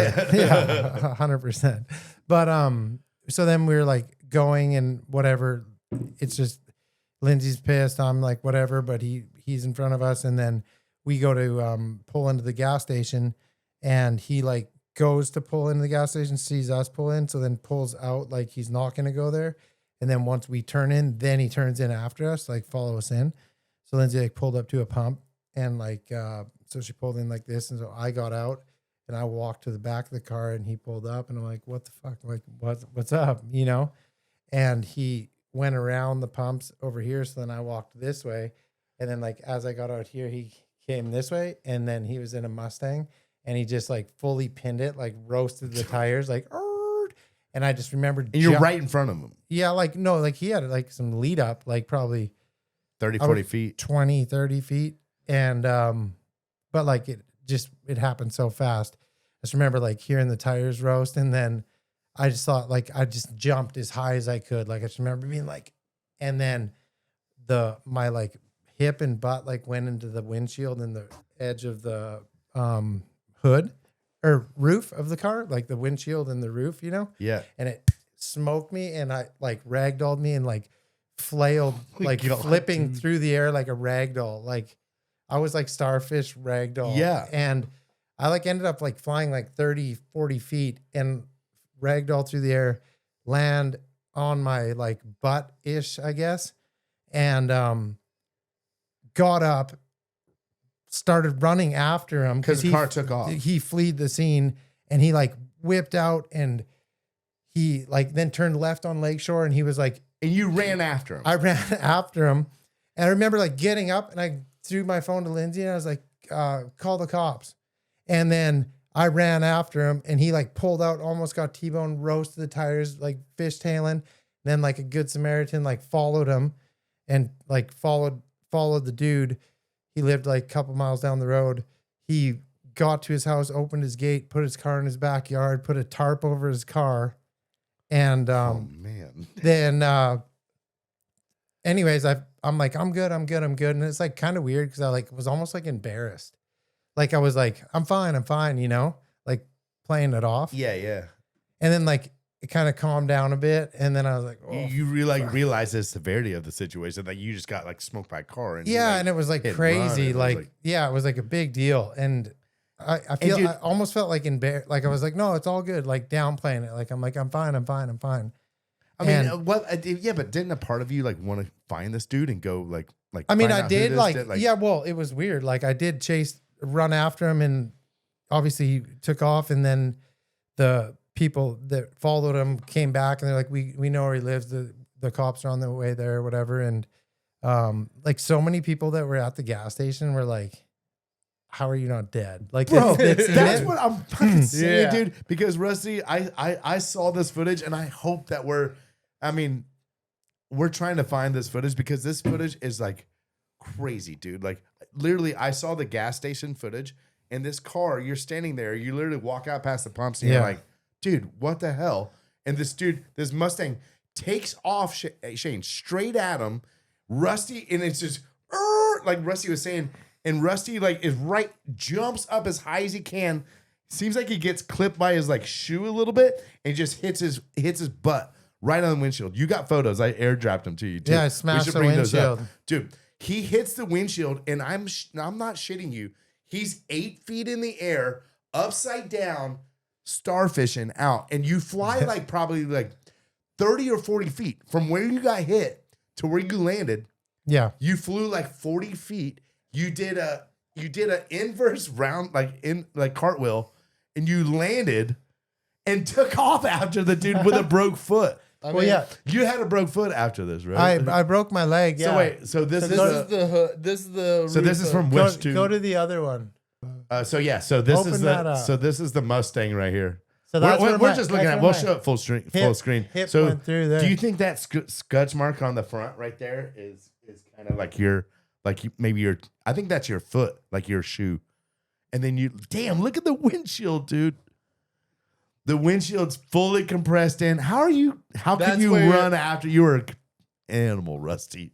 Oh, I didn't know anything was wrong. I was just like, fuck. And then, I bet your adrenaline's pumping so hard at that Oh, point. yeah. You can like what's going to take you down at that point? well, after that, like after it all cooled down, like I was saying, I was like downplaying it, and then because like the cops, fire trucks, ambulance, all that, and I'm like, no, I'm fine, and then That's good, Shane. Yeah, I know. and then I'm like, damn, I was like walking, and I was like, whew, leg feels bad, you know, and did anything happen to the dude after? Did they catch him, or like I know they Yo, caught him, but like yeah, did like- he have to like? Oh yeah. yeah, there, so that's you with the cast on after. yeah, the bear took that photo. He's like, I want to come over and Damn, get a that's photo. a cool photo. Yeah. Yeah. There it Damn, was. dude, what a wild. Yeah. So, anyways, he did. That could have went any way, you know. Like Oh. like you realize, like Travis Pastrana says, for how bad that went really well, man. Like it went real good for me. I mean, just I didn't really ever think about it, like, but yeah, I could have very easily landed on my head, or like so many things, right? Like, I don't know. Yeah, I dodged a bullet there for sure. It is a really cool photo, though. I love that. I mean, not that you're hurt, but it's Yeah. No, it was there was a lot of bad after that for sure. That was more than just like you didn't, and it was hard to sweep that one under the rug. did that experience kind of like Yeah. did that kind of like change something? I don't know what It- but did you kind of like experience that in the way it transpired, or the way you felt after and the injury, and kind of like did something like kind of It was. I didn't care about the injury or any of that stuff. Like Yeah. that. I raced dirt bikes growing up. I broke bones, and Right. that was like not a problem. It was the weirdness of like Lindsay feeling unsafe because dude was, you know, knew what car she had, and like she didn't. you got kids at home and Yeah, and my kids were there, so like Merrick's seen that. And that right, fucked yeah, up, that's you a know whole that lot- yeah, sucks. totally. And it was just it was weird. Like, I don't know, like dude went to jail, and then like the court case is coming up, and I honestly was just like, fuck, I don't even care anymore. Like, I don't want to deal with it. Like, I'm like, the dude's the luckiest person in the world because I don't even care. Like, Well, he's not going to jail for life for like killing you. You're Right. okay. Like, I mean, but you know what I'm it's saying? Like, yeah, I could yeah. have tried to sue him personally, do all Totally. these things, Yeah, but you wanted to like squash. I didn't it. want to like have to go to court, and I didn't want to have to keep doing things. I just wanted to like be done. go And- back to normal. And so it was like mentally like weird, you know, it Yeah. just was like, Yeah. like the dude showed up at my house, Western News fucking dude, like trying to talk to me and shit. And like, Really, then- they came in and tried Yeah. to do an interview with you. well, like, and then I like looked on my truck, there was like this note on my windshield, and it was like the West 2 people were like, we're here to try to see if you'd like to do an interview That's or called something. good journalism, right there. But then like they, you know, a dude shows up in like an unmarked cop car, and he hands me a paper. I'm like, what's this? And he's like, just letting you know that blah, blah, blah is being released on bail. I'm like, well, that, so he's like free and he's out. And they're like, yeah. And I'm like, all right, well, now that you're thinking of that, I'm like, so his buddy tried to kill me once with his car. Is he like trying to come again? Or like, you know what I mean? yeah. I don't- Where's it at now? Like, Yeah. does he have like been? So Does he want to come get me now? So a Yeah. lot of like weird, you know, like you just feel, yeah. And, I mean, and me even per- somebody that's willing to do that and like run somebody down in a parking lot It's not a is stable, not a rational- sane, like, yeah, it's not a stable mind there. yeah. And it was, for me, it was more with Lynn's and the kids. Like if Sure. it's just me, I'm like, fuck it. All right. Yeah. No, yeah. But I mean, there's Let's other go. people to worry about at Yeah. this point. And he knows. And emotionally Yeah. just weird, weird. So it was just not a great situation to be in. And then it was just, you know, easier for me to just pound beers while I was sitting around hurt and, Observe and, like, absorb it, yeah. you know, numb the Yeah, situation whatever. a little bit, and Yeah.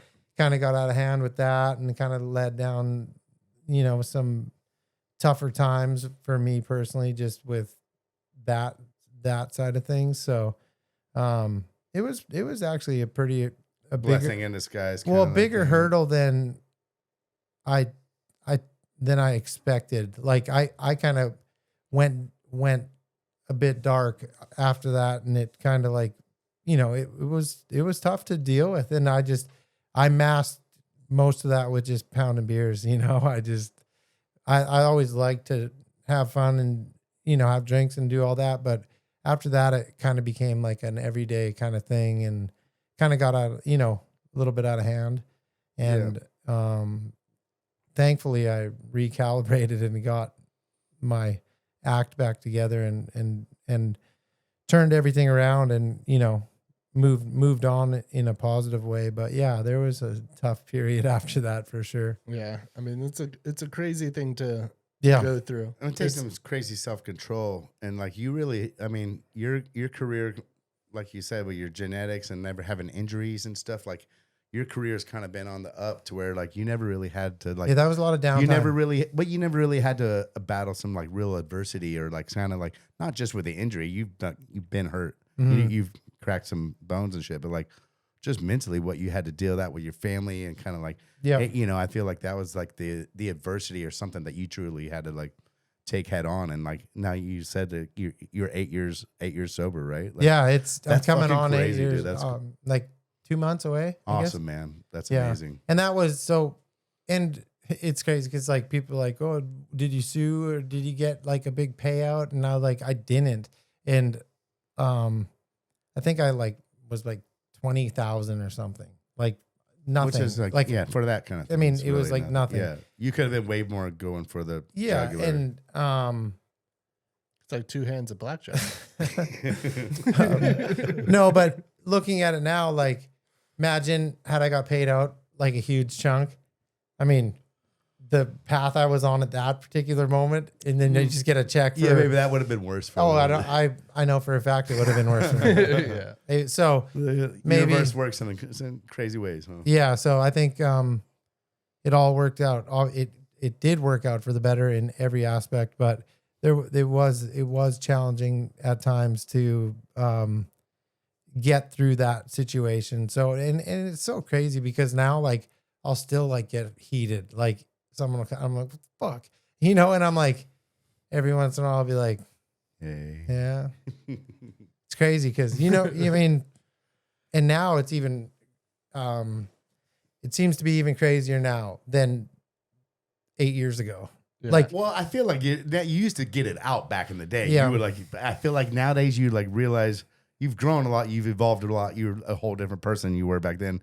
But now you just kind of swallow it and let it kind of fucking. And I feel like that's why road and like Joe Rogan kind of says it. He goes, dude, when people freak out on the road, like a lot's on the line. Like anything can happen at any time. So like I feel like people react in a completely different way than you're used to. But I feel like when you're high action, a lot of fucking emotion kind of dude. To where I feel like if you swallow it for years, like you have that road rage, you'll pop off for a little bit, and then probably swallow it. Probably. I just think it's in you though. Oh yeah. But it just seems like you could pick any time of the day and go for a drive right now and find yourself in this situation. Like it's just like if you hunt it out. Yeah. I mean, it's just like that. So I guess lesson learned. Well, I mean, I didn't really do anything. I mean, I didn't. Yeah. No, but it's just I mean, as far as like just the way it all kind of worked out. You never know. Buddy was a bit squirrely, and who knows? You don't know his style. Yeah, I mean, his head frame was that like. I just think it's crazy that he was like, "Fuck it," and pinned it. Yeah. Like he was like in his car, and he's like, I mean, he's genuinely that mad. He's like, oh, they're pulling in the gas station. I'm pulling in too. I would say because he thought he had the upper hand. He was like, I can take this, dude. Like they cut me off, and then he got in the parking lot, and you got out, and we're doing that, and he was like, I can't take this, dude. And he's like, I don't have a fucking winning hand if I get out of the car and go with him. Yeah. Yeah, so I've got to pin it, and like, so wait, so what you're saying. Knew, so now he has the upper hand. He's like, he's dead. Yeah, I'm not getting out. No, Boom, yeah. bam. He hits him. He's sitting in the car. His glass is broken, and then he's like, "Oh, I just killed that fucking dude." And then he like pulls out. And he's driving, and he probably looks in his mirror, and you're running after him. You're running after him, yeah. Dude. I definitely think it was like. I can't imagine that. I want to interview this dude. Well, luckily next week on the podcast we have. Yeah, No. it'd be sick. That would be sick. I'd love to sit with him. Oh, that's fucked. That would be wild to reach out to this dude and see, like, hey, you remember this day? You had it's all cool now. He's not pressing charges. Don't want to fight. Hey, but would why- you be down to come why on the did- podcast? And it's just Rusty and the dude who hit him. Like, why did you pin it? Like, why? Where was You were that? in your car. I was just outside. Yeah. I mean, I know why he pinned it because you got out and he's. Yeah, but- Shane's right. He's gonna beat the terrified. shit out of you. Maybe he could have drove around you. Maybe he didn't have to hit you. But- like he's definitely not getting out of his car and facing But that's you. fine. But he's in his car. He's safe. What am I going to do? Punch his car? Yeah. You know what I'm Break saying? his windshield worse than he. Yeah. I was just devil's advocating it. The Yeah. other dude. I'm not sticking up for him. Although shout out. I will. Shout out. No, I'm just Hey,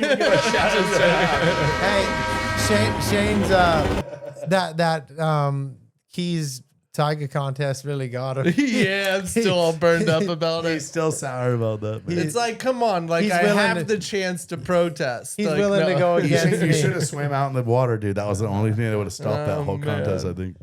No, I've No. never seen a protest where you swim out and stop the fucking boat. Yeah, that would be a solid protest. Throw a rope in front of it. They like got to They stop run the rope boat. over. They're They like, have to. yeah, they, yeah. Or you throw a rope in the prop or something. Yeah, like- you just throw it out there. They're like, what are we going to So, run like, over what's the rope? Shane doing now? That would be that's not the first time somebody's asked that question. But hey, honestly, that was a great podcast. I love great having time. you That was on, fun, man. Rusty. It was I've we loved, did do. We ran a little late. We did do good yeah. though. No, it's been a lot of fun. We've done a lot of cool stuff together. We've Yeah, gotten to do. it's like I it's said, been a long time that I we've feel all like been around. it's been a minute since we just all have been able to hang out and just bullshit. So yeah. it's honestly was more like just a hangout than Yeah, we don't get to hang out with you as much as we used to. Shane No. was right. Like this felt like just getting around shooting the shit. Loved it, man. I mean, I remember the times of you coming around 2612 and hanging out and, Yeah. throwing around some ideas. And when you had long hair and before you even shaved your head, Remember when I like threw the this- garbage can at Ruck's brother? Mark. Mark, he was so scared of me. Oh, most people are. He's Like the guy that hit you with his car. he beaked me about something. I picked up your trash can and threw it at his head. Those are some good times. Well, I love what you guys are doing, and I appreciate the opportunity to come hang out and catch up. And yeah, it's Well, fun. you're too close down the street not to come back on. So, Yeah, ladies and gentlemen, don't get Yeah. tired of Rusty Malinoski. Get him and we D get Harf back on here. one time would be a little fun one. I'd like to hear. Yeah. Thank you guys. Thanks everybody for watching, listening, doing what you can do. Yeah, thanks for all the Patreon support, members. Patreon members, and get that yeah, wakeboard sent out. yeah, we'll get that wakeboard. Big shout out to Hyperlight putting out that wakeboard and shipping it out, man. Yep. Yeah, what was that? Jason Wilbur or Justin Wilbur? I think so. Joshua Wilbur, maybe. It was started with J. Yeah, I we'll think I get got it. We'll One get of it to those, you. Thank you for being a Patreon member. Thank you guys for listening. Love y'all. Episode, what is it? 12. 12? That was a 12 in the books.